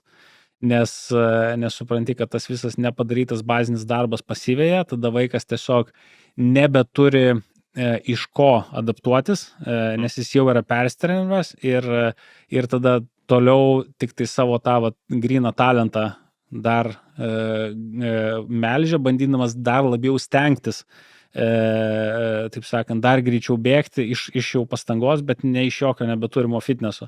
Ir tai dažniausiai veda į persitrenimą visišką sudegimą ir tada tu taip, kaip įsivaizduoji kaip treneris, tai matai, kad yra tiesiog perdegusi anaerobinė sistema ir visiškai neegzistuojanti aerobinė sistema. Ir kai žinai, kad tą aerobinę bazę suformuoti yra 3, 4, 5 metų kartais klausimas, jeigu itin talentingas ir į tas treniruotės reaguojantis vaikas, tai bent jau 2, 3 metų, bet tikrai ne mažiau. Tai tada suskaičiuoji kalendorių ir matai, kad kartais tiesiog nebespėsi. Tiesiog nebėra, nes turi tada nuimti tas sunkes treniruotės, tada kurį laiką tikrai kenties rezultatas, tada reikia iš naujo, nes kol tu tvarkai aerobinį fitnesą, tu negali toliau dar gilinti tos anaerobinės problemos. Nežinau, ar taip, aš vis dar su tavim, taip. Tai tada turi labai drastiškus pokyčius daryti ir tai yra daug kartų su to susidūriu, tai sunkus procesai, grįžtant vėl prie to klausimo, kodėl yra tie kartais nepataisomi dalykai, būtent dėl to. Jie nėra gal nepataisomi absoliučia prasme, nėra turbūt nepataisomų dalykų.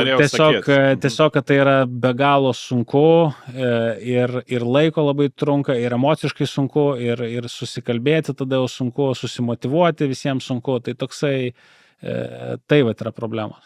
Turėjai galvoje, kad jeigu aš turiu time constraint, galima ir nebespėti tą traukinį, jeigu aerobinės bazės nebėra ir ją pastatyti galima jau ir nespėti laiku. Jo, būtent, nes pagalvok, žinai, kai yra toks nusitreniravimas ir ten, tarkim, koks nors labai talentingas jaunuolis ar jaunuolė jau dalyvavo, tarkim, ten, nežinau, Europos ar pasaulio čempionatuose, savo amžiaus grupėse ir ten gal pasirodė net visai neblogai.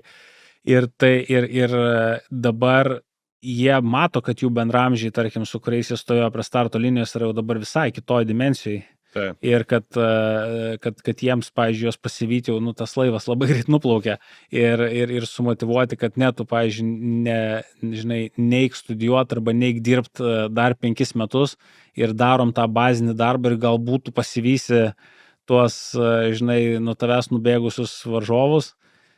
Pats supranti, kad jauną žmogų sumotivuoti tokiu scenarijum labai sunku. Taip. Tai čia, toks labai žmogiškas dalykas. Kartais net sujungti taškus, aš čia dabar trepsiu lėtai, tą valandą, kaip čia susijęs su mano greitu vidutinio nuotolio bėgimu. Būtent, tai ta tokia psichologija bėgiko, jinai visą laiką tai veikia ir netgi jau žmonės, kurie jau įsitikinę ne vieną kartą, kad geriau lėčiau bėgti, rezultatas bus geresnis, vis tiek pasimaunant to, kad kažkaip nori, bet reikia dar greičiau. Tai čia tokia ta psichologija, jinai niekad nedingsta. Kažkas yra sakęs mano treniruotėse, kad lėtus bėgimus bėg lėtai tam, kad greitus galėtum greit bėgti. Tos pačius intervalus. Tai jeigu susidegini per easy runus, tai intervalas nebeliks tiesiog jėgų ten daspaus. Jo, tai yra, šitos, taip sakant, linijos, kurias mes jau ne vienerius metus bandom parduoti kaip įkyrus prekeiviai ir kažkaip džiaugiuosi, kad bent jau tai tikrai per paskutinius, 6-7 metus, bet ypač per paskutinius 5 metus jau džiaugiuosi, kad jau tikrai nesakau, kad mes vieninteliai šito, kaip sakant, vėliavnešiai šito pasikeitimo treniruotėse, jokių būdų, bet mes tikrai labai stengiamės, kad tas pokytis kažkoks įvyktų ir dabar vis labiau jau matau, kad tikrai keičiasi. Ir tas labai džiugu, nes manau mes kaip šalis, ir mūsų bėgikai sustiprės ir jau šiaip duoda tai rezultatų, nes iki tol mes tikrai labai prastus tus rezultatus turėjom, tai yra valstybinė problema, mes tikrai labai lėtai bėgam ir kažkaip vis dar tas veža azartas, kad noris kažkaip pagreitėti. Ir tai dabar, man atrodo, jau bent esam geresniam keliui. Tikrai dėl to tai labai džiugu. Ultramaratonai, tokia irgi temelė. Gal norėčiau nuo tokio nepradinio klausimo pradėti, vėl grįšiu prie to pačio Jasono Kūpo. Jisai vienas iš tų žmonių, kuris Rate of perceived extortion. Exertion. Jo, sako, ne peisas, ne širdis, treilė, uphill, downhill, širdis keisis, peisas keisis. Matavimo vienetas universalus būtų tavo juntama pastanga. Mhm. Kokia tavo nuomonė? Jo, jeigu mes jį taip statom, čia jam dabar ausis kais, kaip tokį, nesakysiu ekstremalų, bet jau labiau kraštutinišką šalininką būtent per juntamą pastangą matuotis. Kokia būtų tavo nuomonė ultra bėgikų ir treilo bėgikų treniravime, juntamos pastangos vieta, kaip metrikos? Labai geras klausimas tavo ir čia kaip tikrai galėtume atskirą podcastą įrašyti vien apie šitą klausimą, nes čia labai toks gilus ir daug apimantis ir labai įdomus klausimas. Tai aš gal taip fragmentais pašaudysiu kelias mintis, kas man pirmiausia šauna į galvą, nes tikrai ne vieną kartą esu apie tai diskutavęs ir su kitais treneriais. Tai RPE arba tas Rate of Perceived Exertion, treilę aš suprantu jo naudojimą, kad, nes treilę mes šiaip neturim gerų metrikų, nes laktatas labai kvestionuojamas, aš vis dar iki galo nesuprantu, kaip laktatas gali būti matuojamas treilę, net ir po tiek metų darbo, nes ten labai keičiasi, nes kai bėgi kalną, tu naudoji daug daugiau raumeninių skaidulų, rekrutuoji daug daugiau raumens, tavo laktatas dėl to žymiai aukštesnis, net prie tos pačios pastangos ar pulso, bet jeigu tu ilgiau bėgi, ten, sakykime, 3, 4, 5 valandas, tai tavo laktatas kaip tik jau nebeužkyla, nes tu jau nusodini glikogeną. Ir ten, žodžiu, yra daug niuansų, dėl ko jis labai stabili, labai švari ir graži metrika, kai ją moki naudoti plente, bet treilę tai kur kas sunkiau. Taip kur kas aptakiau.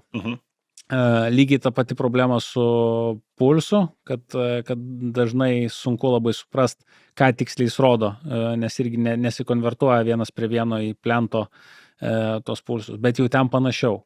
Ir tada dalis trenerių ir nueina tą prasme, tai tada nereikia ten tų metrikų žiūrėti, viską darysim pagal pastangą. Mano galva, pastanga yra gerai, kai tu ją sukalibruoji. RPI skalę tą 10-balės, kai mes naudojam, kai ten pilna tą Borgo 20 skalę naudojam, mes naudojam 10-balę skalę, tikrai ją naudojam daugam ir nuolatos naudojam, tai yra metrika validi, ištestuota ir taip toliau, bet mano galva tu turi jos mokintis. Ir kai su daug žmonių dirbu, kurie naudoja, tai aš tą RPI skalę, tai dar suprantu, kad yra dar individualumo faktorius.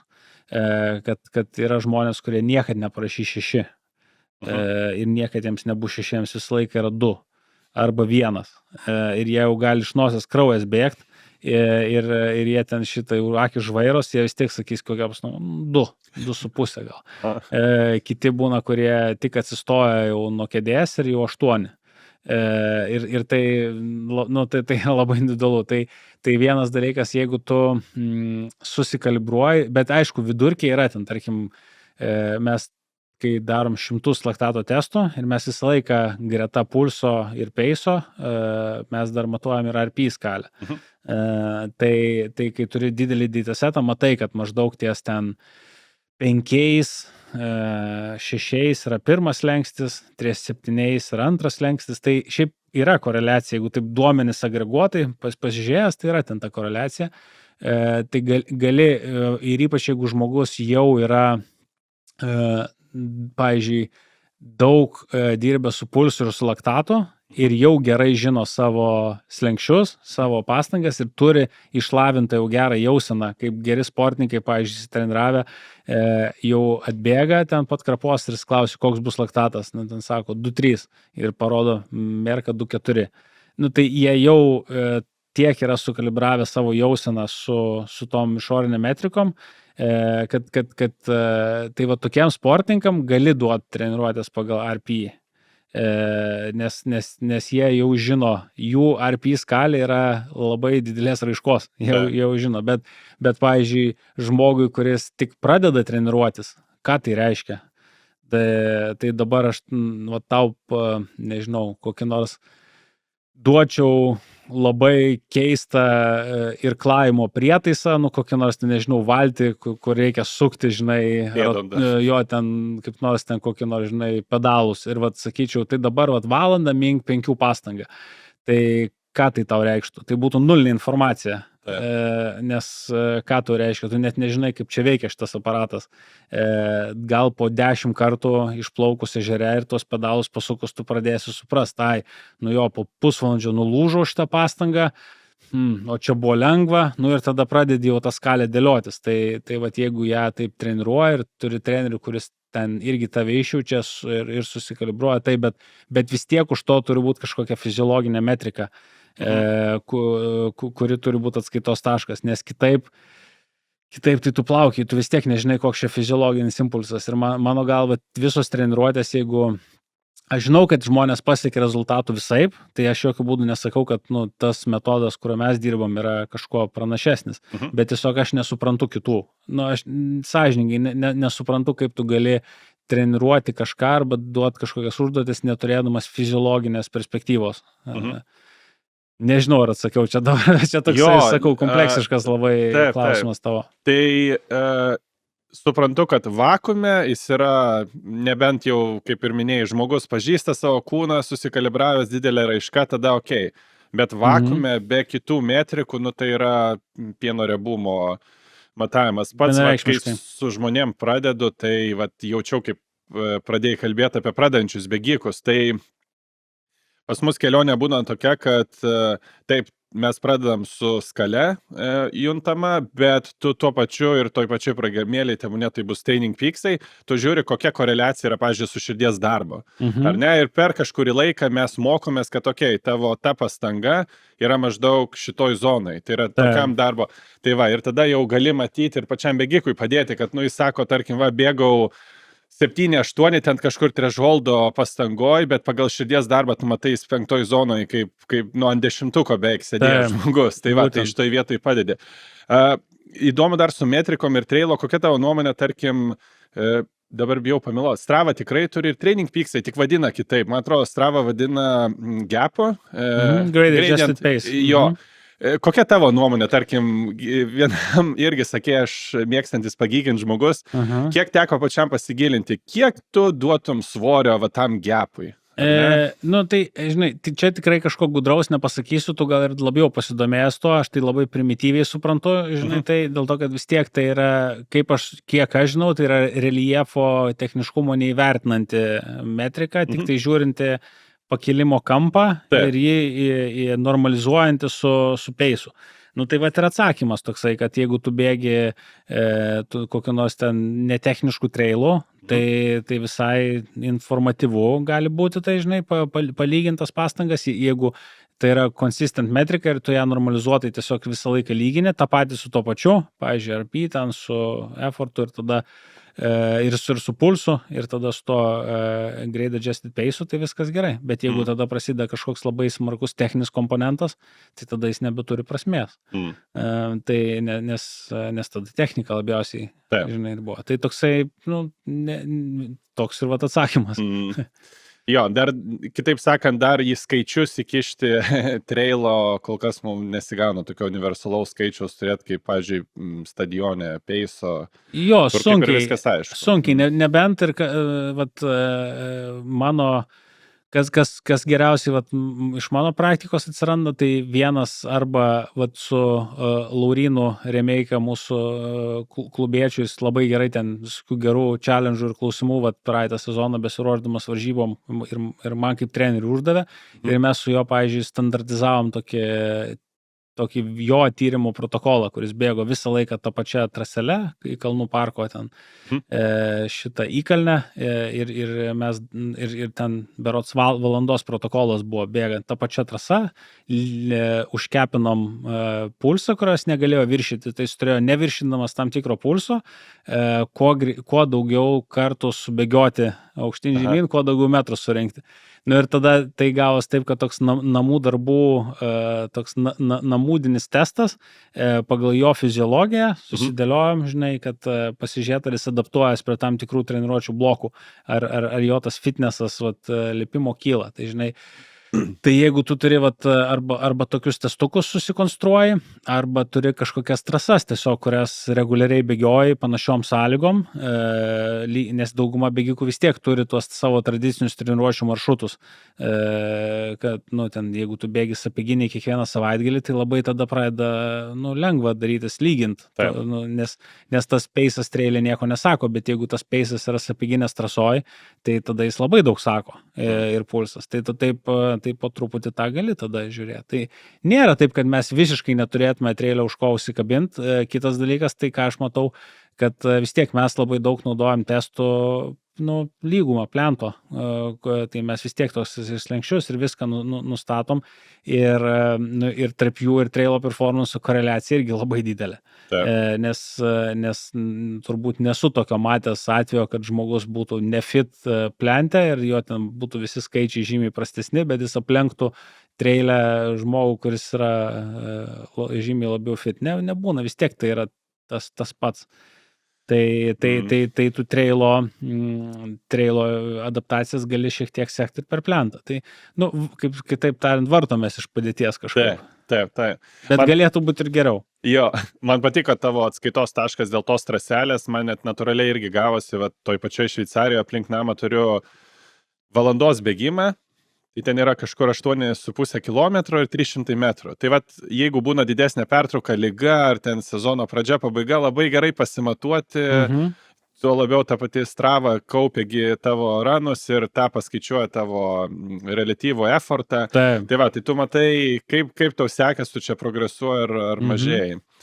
Kitas toks pusiau filosofinis klausimas, iš to pačio Jasono Kūpo knygos, kai jis taip kraštutiniškai pakankamai pasakė, anksčiau būdavo manoma ultramaratonai, kai jie tik prasidėjo apskritai pasaulyje, tai jeigu aš maratonui ruošiuosi pagal šitą protokolą, tai ultramaratonas, jeigu 80 km, tai viską dvigubinam. Intervalą buvo 8, dabar 16 darysiu. Faktas, kad yra kitaip, jisai bando irgi tą įrodyti su tyrimais ir taip toliau. Jeigu tavęs kas paklaustų, bėgioju maratonus, bet noriu pradėti bėgioti ultramaratonus. Mano pirmas ultramaratonas 100 km. Kaip galima būtų iš principinės pusės paaiškinti, ką tai reiškia? Dar pridėsiu dar vieną klausimą, kai žmonės manęs irgi paklausė, sako, ultramaratonus bėgi jo. Ir jeigu tas žmogus yra treniravęsis arba treniruosi bėgioja, bet mažesnė suma, tai sako, o tai kiek tu tada nubėgi per treniruotės? Iškartas mąstymas, jeigu aš bėgu, pavyzdžiui, 10 kilų, varžybas, tai aš ten 10-12 nubėgu. Tai jeigu aš bėgu 100 kilų, tai kiek tu treniruotėjai, tada žmogus pradeda, tai treniruotėjai 120 bėgia, ar 80, ar ten 70. Tai koks būtų tavo atsakymas žmogų įdėti į kontekstą, kaip tas pasiruošimas tokiam atstumui. Nebėgsiu 100 km per treniruotę. Jo, tai čia žiūrėk, aš gal pabandysiu tą analogiją arba tiltą nutiesiu to, ką aš anksčiau sakiau apie tą, kai mes dėliojam pagal mano tą įsivaizdavimą, žinai, mes įsitrėm fiziologiją, kuris yra taškas B ir ruošiamės kažkokiai rungčiai, taškas A ir ruošiamės rungčiai, kur yra taškas B. Tai mes niekad negalim galvoti, čia tie klausimai, kurių tu susilauki, yra, kai žmonės galvoja vieną apie tašką B. Jie galvoja, o čia 100 km ir dabar tik tas 100 km ir yra ir ten tam tikrų intensyvumų ir su tam tikrų pakilimų ir tai yra vienintelis tik tai klausimas. Bet man žymiai įdomesnis klausimas yra, kokia fiziologija, koks organizmas ruošiasi tą daryti. Ir tada yra ten keli parametrai. Tai fiziologiniai, tai vienas esminių yra energetinis parametras, tai yra kaip tu naudoji apskritai judėdamas energiją. Tai yra kokia, taip trumpai tariant, kokia yra labai supaprastintai, koks procentas arba kokia kontribucija yra aerobinės ir anaerobinės energijos. Tai yra vienas. Kaip tu apskritai generuoji tas kilodžiaulius ir šilumą ir energiją, kurią tu generuoji kaip outputą, iš ko susideda ta energija. Tai vienas klausimas. Kitas yra ekonomiškumas. Tai jeigu tu turi tam tikrą balansą energijos, tada kiek tau tos energijos reikia įveikti 1 kilometrą. Tai yra bėgimo ekonomijos klausimas. Ir tada yra trečias, dar yra maksimalus, bet čia, sakykime, ultrom mažiau aktualus tas VO2 max arba kiek apskritai koks tavo max capacity sugeneruoti energijos. Dar tą klausimą šiaip irgi reikia užduoti. Ir tada durability. Tai kiek tu, kai ilgėja trukmė pratimo, kiek tu išsigabaluoji, kaip sakant, kiek tu prarandi ekonomijos ir kiek tavo energetika keičiasi. Tai tai yra tokia išklotinė klausimų, kuriuos tu turi atsakyti. Ir čia būna taško A. Taip, būtent. Taip, tai pagal tai tu bandai susidėlioti tą fiziologinį profilį. Ir kas yra turbūt mažiausiai intuityviai suprantama, bet kaip aš galvoju, jeigu matau, kad yra labai aiškus, sakykime, energetinis apribojimas, kad žmogus, tarkim, yra visiškai priklausomas nuo angliavandenių metabolizmo ir jis, pavyzdžiui, nesugeba oksiduoti riebalų visiškai. Man tada tokiais kraštiniais atvejais, kurie nėra reti, man tada durability ir economy klausimas yra visiškai neaktualus. Nes aš žinau, kad žmogus dar net negali prieiti prie tų treniruočių, todėl kad jis metaboliškai nėra dar subalansuotas. Ir iš kitos pusės, jeigu jisai padarys kažkokį pokytį savo metabolizme, savo medžiagų apykaitoje, kaip jis naudoja tas energijas, tai turės didžiulį poveikį, kaip jisai performins ultramaratone. Ir tada iki šiol mes susikalbam, taip? Taip. Tai man tada svarbu, aš galvoju, gerai, jeigu mes šitą pakeisim, tai tada keisis visa sistema. Bet jeigu tada formuluoju klausimą, kad kaip šitą pakeist, tai tada aš pradedu to klausimo, kokia yra, tarkim, minimali treniruočių intervencija, kad aš galėčiau šitoj sistemoje kažkokį išgauti pokytį. Ir išgirsk tą, kad aš negalvoju, kiek reikia nubėgti kilometrų, kad kažkas vyktų, kaip gali pakeisti šitą fiziologiją. Ir viskas, ir jeigu aš matau, kad gali padaryti labai nedaug, kad tikrai reikšmingai pasikeistų, tarkim, tavo riebalų oksidacija, nes aš žinau, kad jeigu jinai pasikeistų, tikrai bėgsi daug geriau, net ir jeigu nesurinkai ten tų kilometrų. Tai aš tada visiškai nesirūpinu dėl šito. Tai tiesiog, bandau taip vaizdžiai iliustruoti, kaip aš apie tai galvoju. Ir visą laiką, kur dar tikrai su sportininkais, čia apie ilgesnę, gal karjeros perspektyvą kalbant, vienas principas, kuriuo aš visą laiką stengiuosi vadovautis, tai kad jeigu tu bandai išgauti kažkokią adaptaciją, visą laiką užduok klausimą, kokios yra minimalios priemonės to pasiekti. Jeigu tu gali kažką pakeisti apčiuopiamai savo fiziologijai bėgdamas 4 km per savaitę, kaip pavyzdys, o ne 8, tai nebėg 8, nes 8 galėsi bėgti kitą metą. Nes tai visą laiką turi pasilikti dar, kaip tu galėsi savo organizmą įvaryti stresą ir provokuoti, kad jis adaptuotųsi. Tai čia irgi dar labai svarbu ilgalaikiai planuoti ir dažnai žmonės labai tą pamiršta, ypač stipresni žmonės, talentingesni, tai jie labai skuba. Tai, bet čia jau gal nutolau nuo tavo pirminio klausimo. Jo, labai įdomu per šitų 4, tarkim, jeigu taip sugrupuojant parametrų ir kad fokusas yra ne kiek tų kilometrų bėgsi, o ką mes galim padaryti. Būtent, mums reikia pokyčio tavo fiziologijai ir tada mes neturim kabintis prie kažkokios vadinamos output metrikos, kur labai dažnai žmonės galvoja, man reikia bėgti tokiu greičiu. Kodėl? Vienam tas greitis gali būti vieną dieną tokia fiziologinė, toks iššūkis, kitam kitoks. Tas greitis jis nieko nereiškia. Lygiai taip pat ir kilometrai savaitiniai, ką jie tiksliai, žinai, reiškia. Tai kartais taip, kartais tai yra labai aišku, jeigu tu žinai, kad žmogaus ten pagrindinis iššūkis yra, kad jis turi gerą labai balansą, tarkim, metabolinį. Yra ten, sakykime, trumpai bėgdamas netgi pakankamai neblogo ekonomiškumo, bet tiesiog su ilgesniu treniruočių laiku jis labai prastėjo performances. Supranti, kad durability yra jo pagrindinis ribojantis faktorius. Tai tada taip, sakai, viskas kaip ir gerai, tiesiog reikia daugiau kilometrų. Reikia pratinti jį prie krūvio, prie dehidratacijos, prie perkaitimo, prie visų tų dalykų, kurie atsiranda fiziologiškai su ilgu pratimu. Bet tada čia labai konkretus klausimas. Tai jis jokių būdų ne visą laiką. Jeigu čia ne tavo ribojantis faktorius, tai negaiš čia laiko.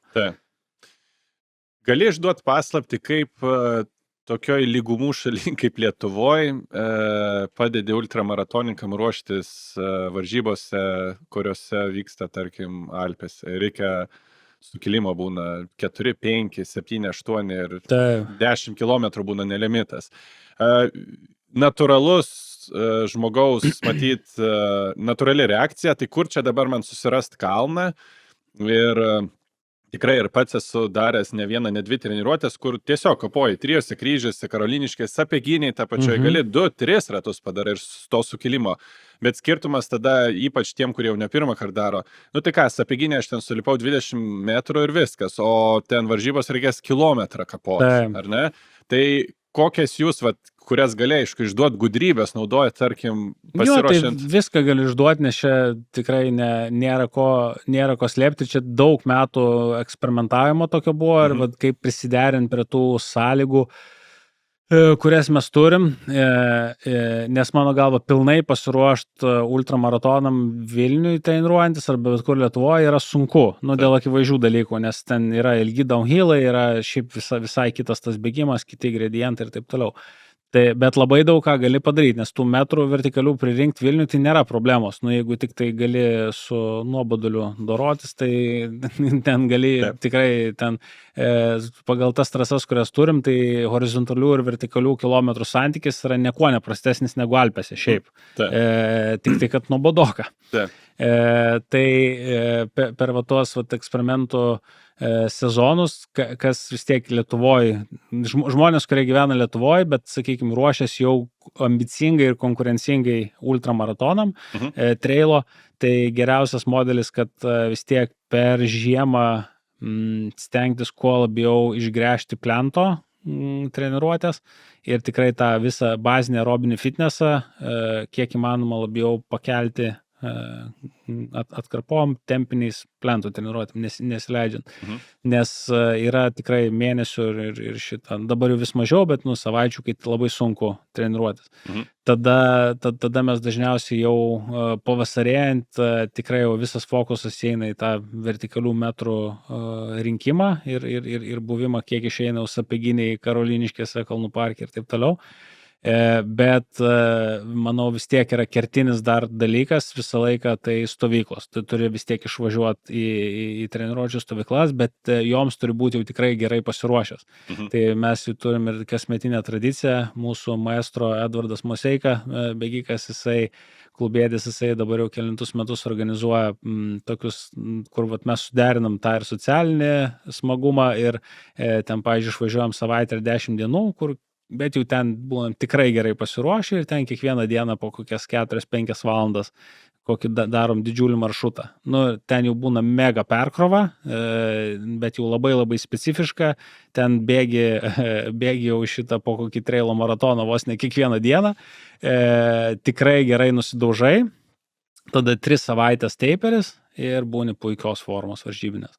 Tai toksai tokia periodizacija, kuris sueina į pikinį tokį jau krūvį, ir tada taperį ir tada jau gali važiuoti ir visai kompitinti neblogai. Tai čia toksai šitas modelis jau kelintus metus mes įdarom, jis tikrai visai gražiai veikia. Dar paminėjai downhillą, tai čia jeigu dar šiek tiek giliau paeinant, pirmą kartą, kai bėgo ultra maratoną kalnuose Alpių, pamenu vienas bėgikas sakė, ir galvoju, kaip Antanas Stepanavičius, sakė, uphillas, sako, tu sulipsi, problema bus mum lietuviam downhillas. Tai faktas. Net laiko keturgaliui tiesiog to daužimo žemyn, kadangi jis tikrai krūvis yra kur kas didesnis. Lietuvos sąlygom, jeigu yra žmonių besiruošiančių patiem ir paklausys mūsų, sakys, aš vis tiek pas Joną neįsiu, koks būtų patarimas, kaip tą downhillą, nes vėl grįšiu, tarkim, prie to pačio Jasono Kubo. Jis sako, daryti drill su žemyn kalnu. Pirmas dalykas yra žiauriai didelė rizika traumai ir ta adaptacija, kurią tu gausi nuo to downhillo, ypač mūsų trumpo, jinai laiko tiekmė yra labai trumpalaikiška. Tu pavarysi, rizikos trauma žiauriai didžiulė, tu tą adaptaciją gauni 2-3 savaitėm, jinai po to vėl dingsta. Jo, aš ne visai sutinku, čia amerikiečiai tą labai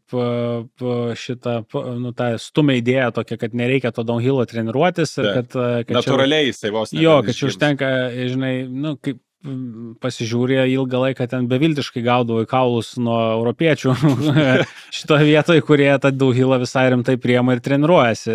Ir ant slidžių treniruojasi ten nusileidimų ir kitais greičiais važinėja. Ir tie visi sėkmingiausi amerikiečių bėgikai galiausiai vis tiek persikelia gyventi į Europą. Žimas Vemslis pavyzdys. Taip, būtent. Ir Kelly Scheid, man atrodo, irgi. Tai visi galiausiai vis tiek zulina tas techniškas nuokalnes ir tikrai treniruojas tos downhillus, taip kad sakyti, kad čia nereikia to specifiškai treniruotis, tai, mano galva, tai netiesa. Aš pats atsimenu labai gerai, kai pradėjau bėgti ir jau varžybavau ir pirmą kartą, pavyzdžiui, Dolomito Extreme Trail trasoje dalyvavau, tai aš atsimenu tą bėgiškumo jausmą, kai tuo metu ten moteris nuo manęs nubėgdavo, aš ten bėgdavau, sakykime, jau bandydavau varžytis tam tikrų pozicijų ir į kalną lipdavas ten jau būdavau kokiam top 5 ir staiga tiesiog, beviltiškai, tiesiog nuo tavęs nubėga ir taip, žinai, tu matai skrendantį žmogų be pastangos, tu bandai vytis ir griūni. Ir tiesiog tada, žinai, vos nesuašom akise, supranti, kad aš neturiu jokių šansų.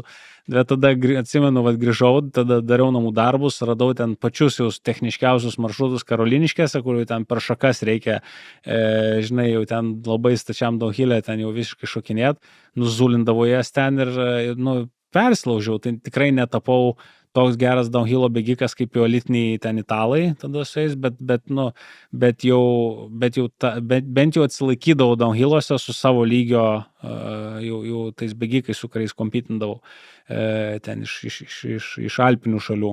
Tai aš manau, kad galima pasiruošti, bet reikia dirbti, o tas darbas tai labai specifinis, reikia tam mokintis kadensą išlaikyti, nesistabdyti, sugebėti bėgti tokiu lengvu žingsniu ir kai yra kliūtis, tai ją išlaikyti bėgimą, o nesistabdyti ir šokti, nes tas atima daugiausiai jėgų.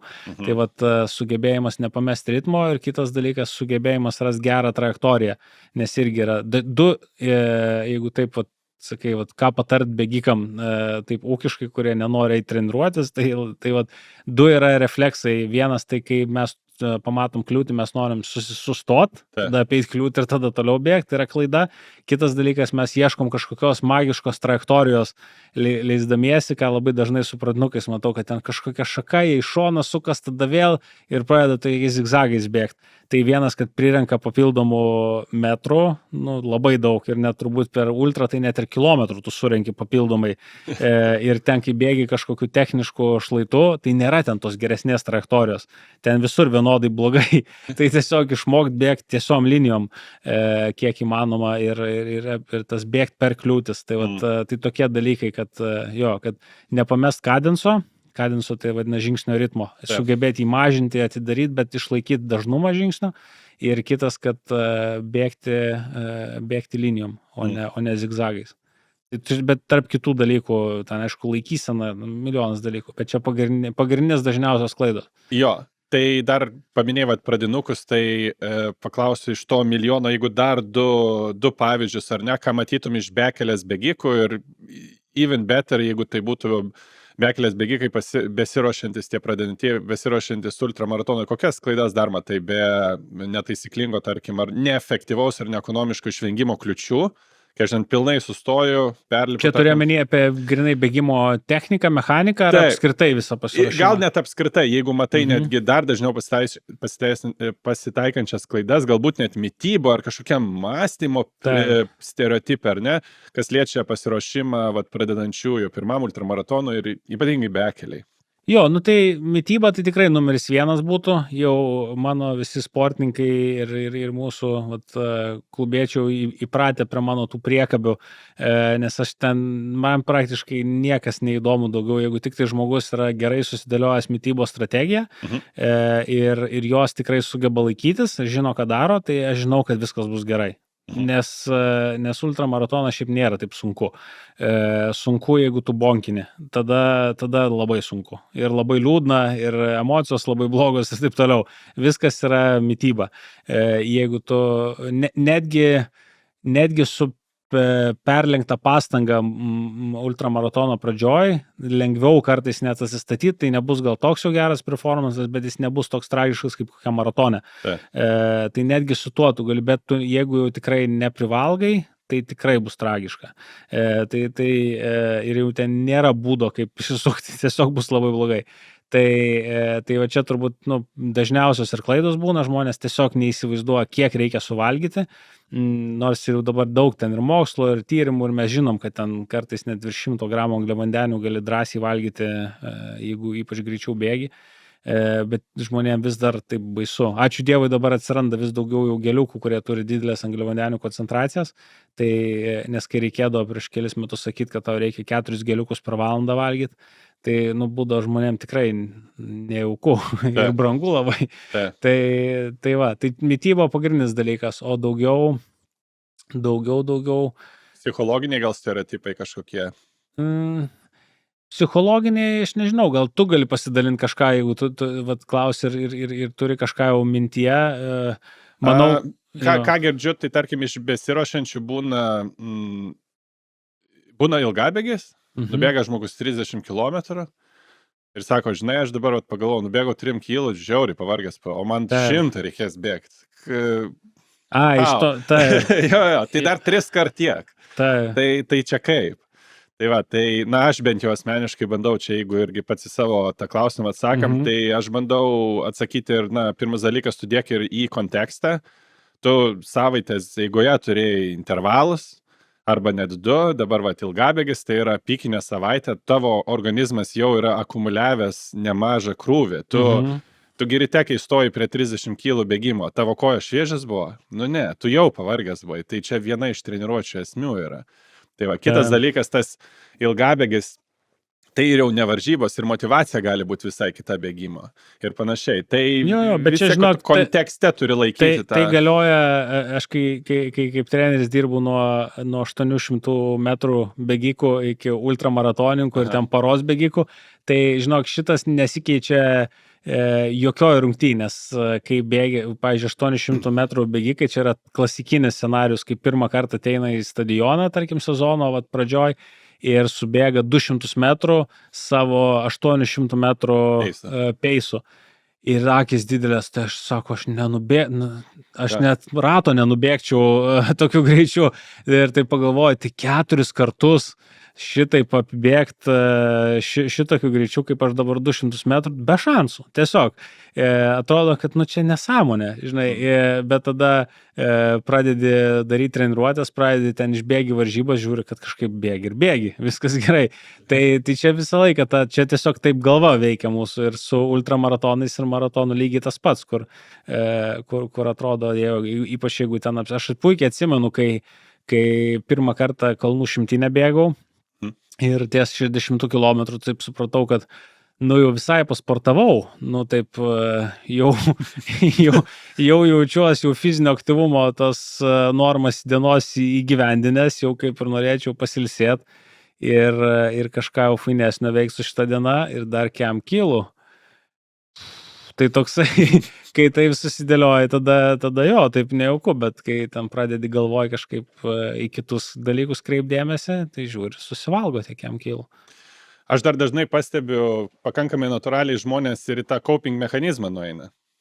Gerai, kem kilų, bet, iš esmės, iki stotelės maitinimo 8 kilai, tada žiūrėsim, tu šiek tiek save ir apgauni ir taip pavyksta iš tikrųjų, tu realiai žinai kem kilų, bet nustumi šiek tiek tie 8 kilai, gerai.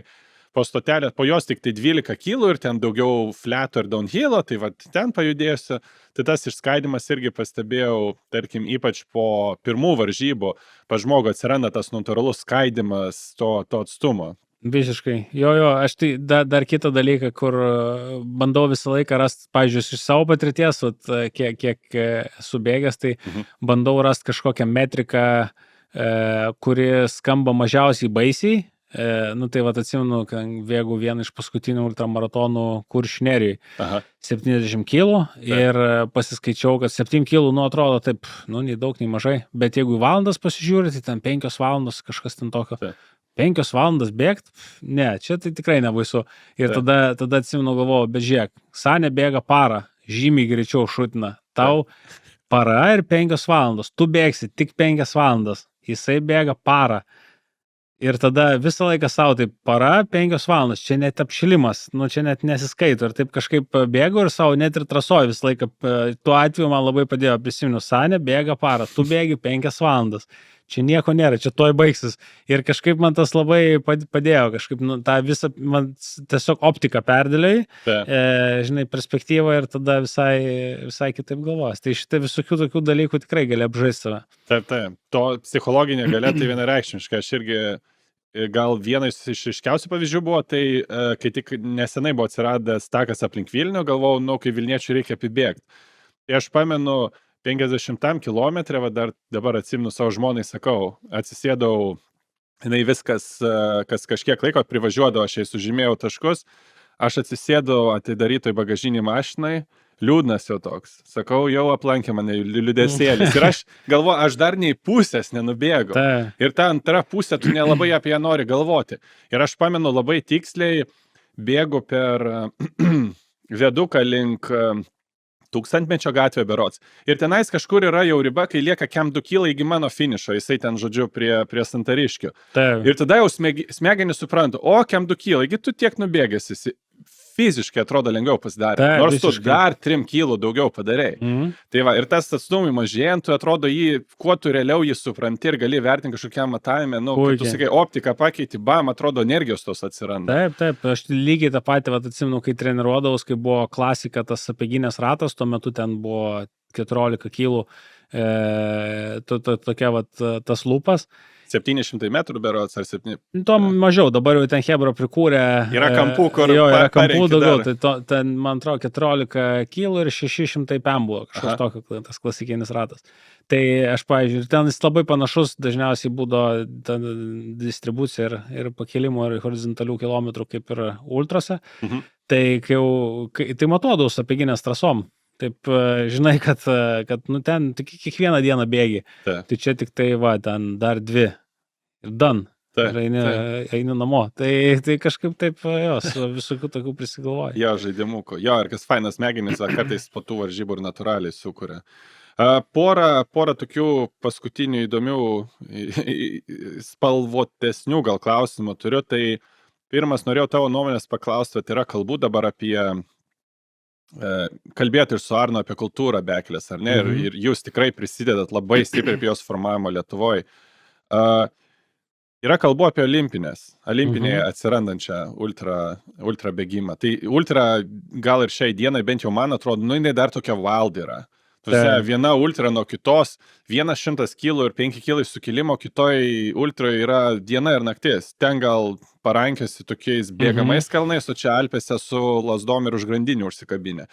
Kaip tu matai, ar tai būtų pliusas ultrai, ar ne, ultros organizacijai, ar kaip tik daugiau yra kalbančių, komercija atsiras daugiau dopingo dar, ta konkurencija tokia galbūt nelabai sveika. Kaip tu matytum ultros atsiradimo olimpiniai? Pliusas, minusas ar mix bagas? Tai aš nesu tikras, tu gal pataisysi mane, bet kiek žinau, tai yra kalba daugiau apie trumpesnio formato varžybas, daugiau skareiso formato olimpinėse, ne ultras.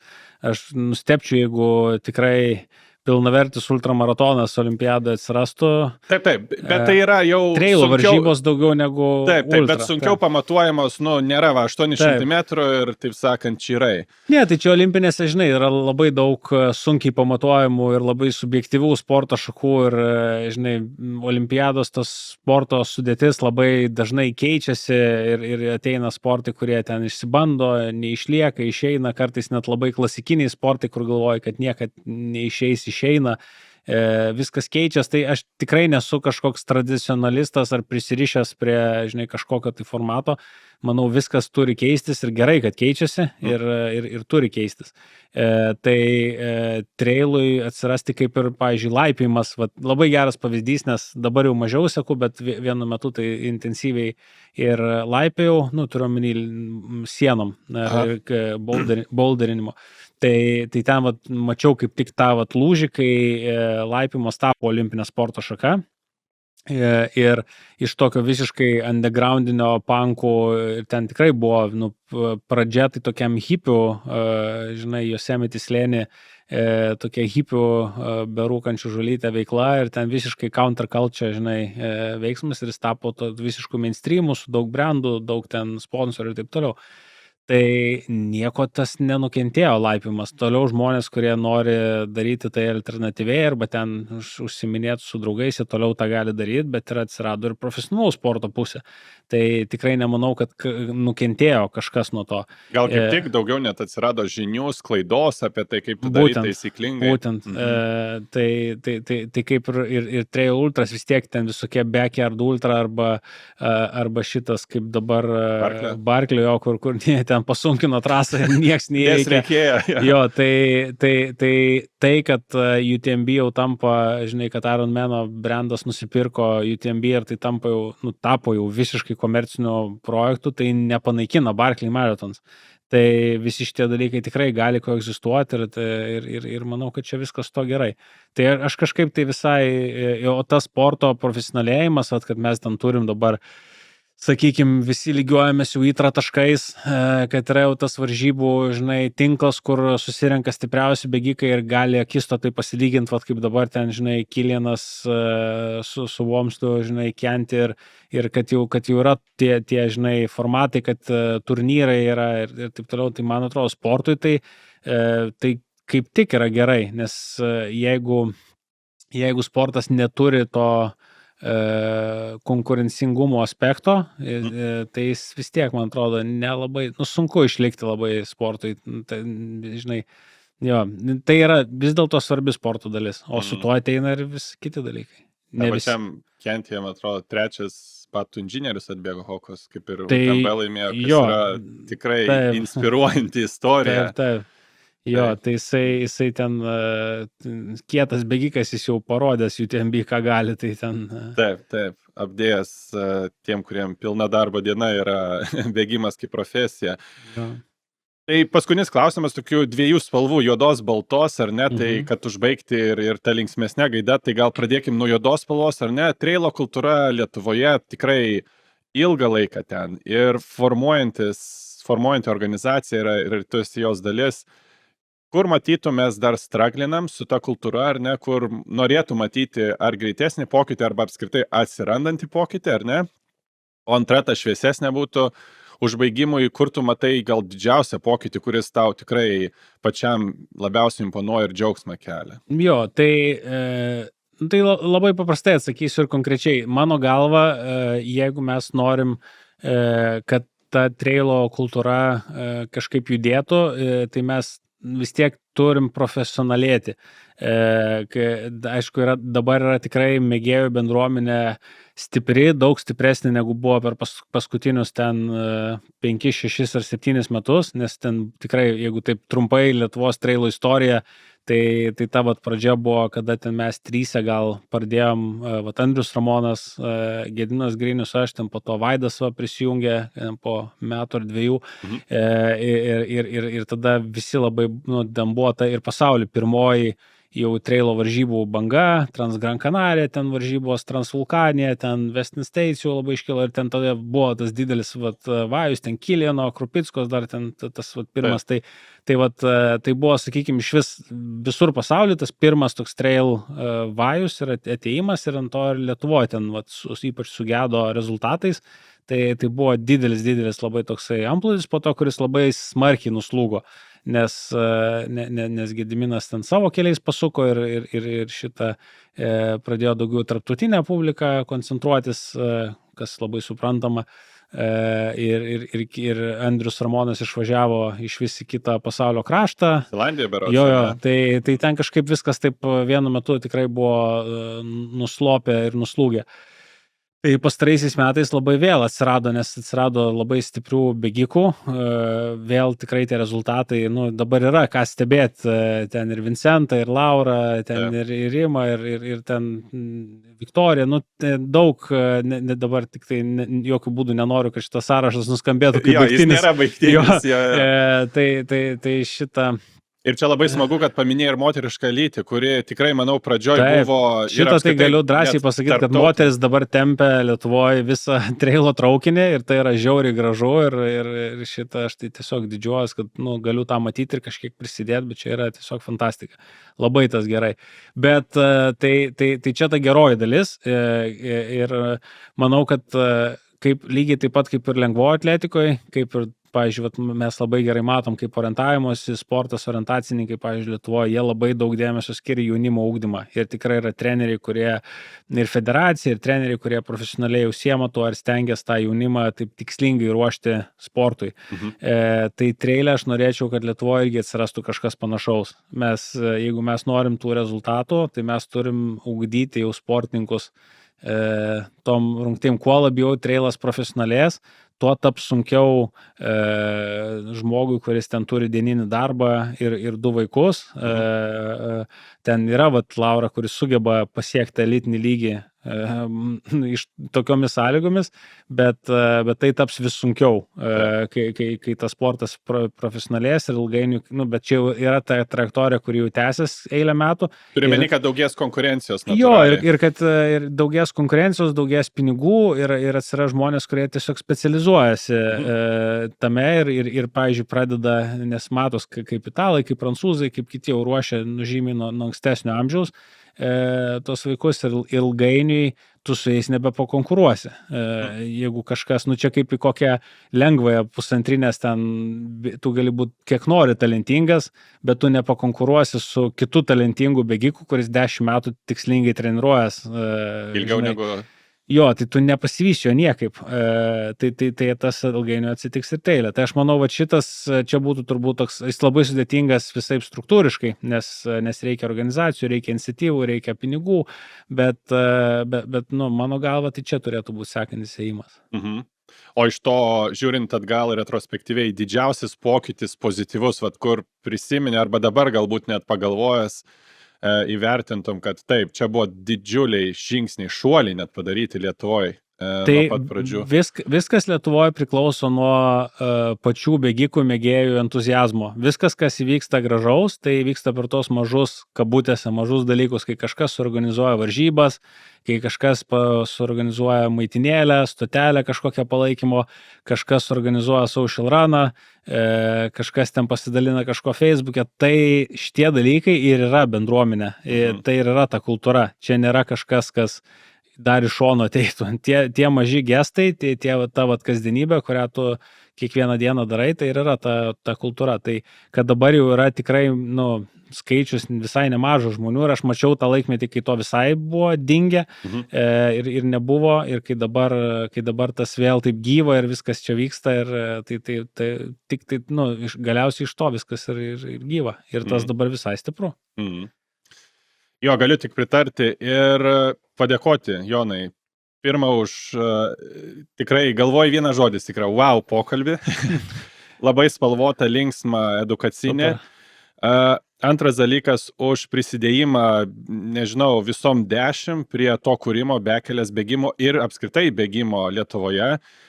Prie to profesionalaus prieimo, kaip tu ir sakei, ir to gykinimo iš gerosios pusės. Gilinamės, išnaudojam technologijas tam, kad taptume geresniais ne tik treneriais, bet ir bėgikais. Tai didelis ačiū ir už tai, nes ta bendruomenė, manau, auga ir iš tos pusės, kai mes apie tai kalbam, edukuojam, turim rezultatus ir tikrai jūs su savo klubu prie to prisideda tikrai labai, labai, labai daug. Ir trečias dalykas, ačiū už tavo skirtą laiką. Manau, kad ir labai tikiuosi, kad klausytojams žiūrovam bus lygiai toks pat jausmas paklausytis. Wow. Super. Tai ir tau ačiū, kad kuri šitą podcastą, nes tikrai labai mums reikia šitų dalykų, reikia kalbėtis, reikia viešintis ir tu, žinai, visai neseniai pradėjai, bet jau tikrai iš tų žmonių ir aš pats klausiausi, žinai, kelių laidelių, tai irgi labai didelių pokyčių dalis. Tai ačiū ir tau. Ačiū, Jonai.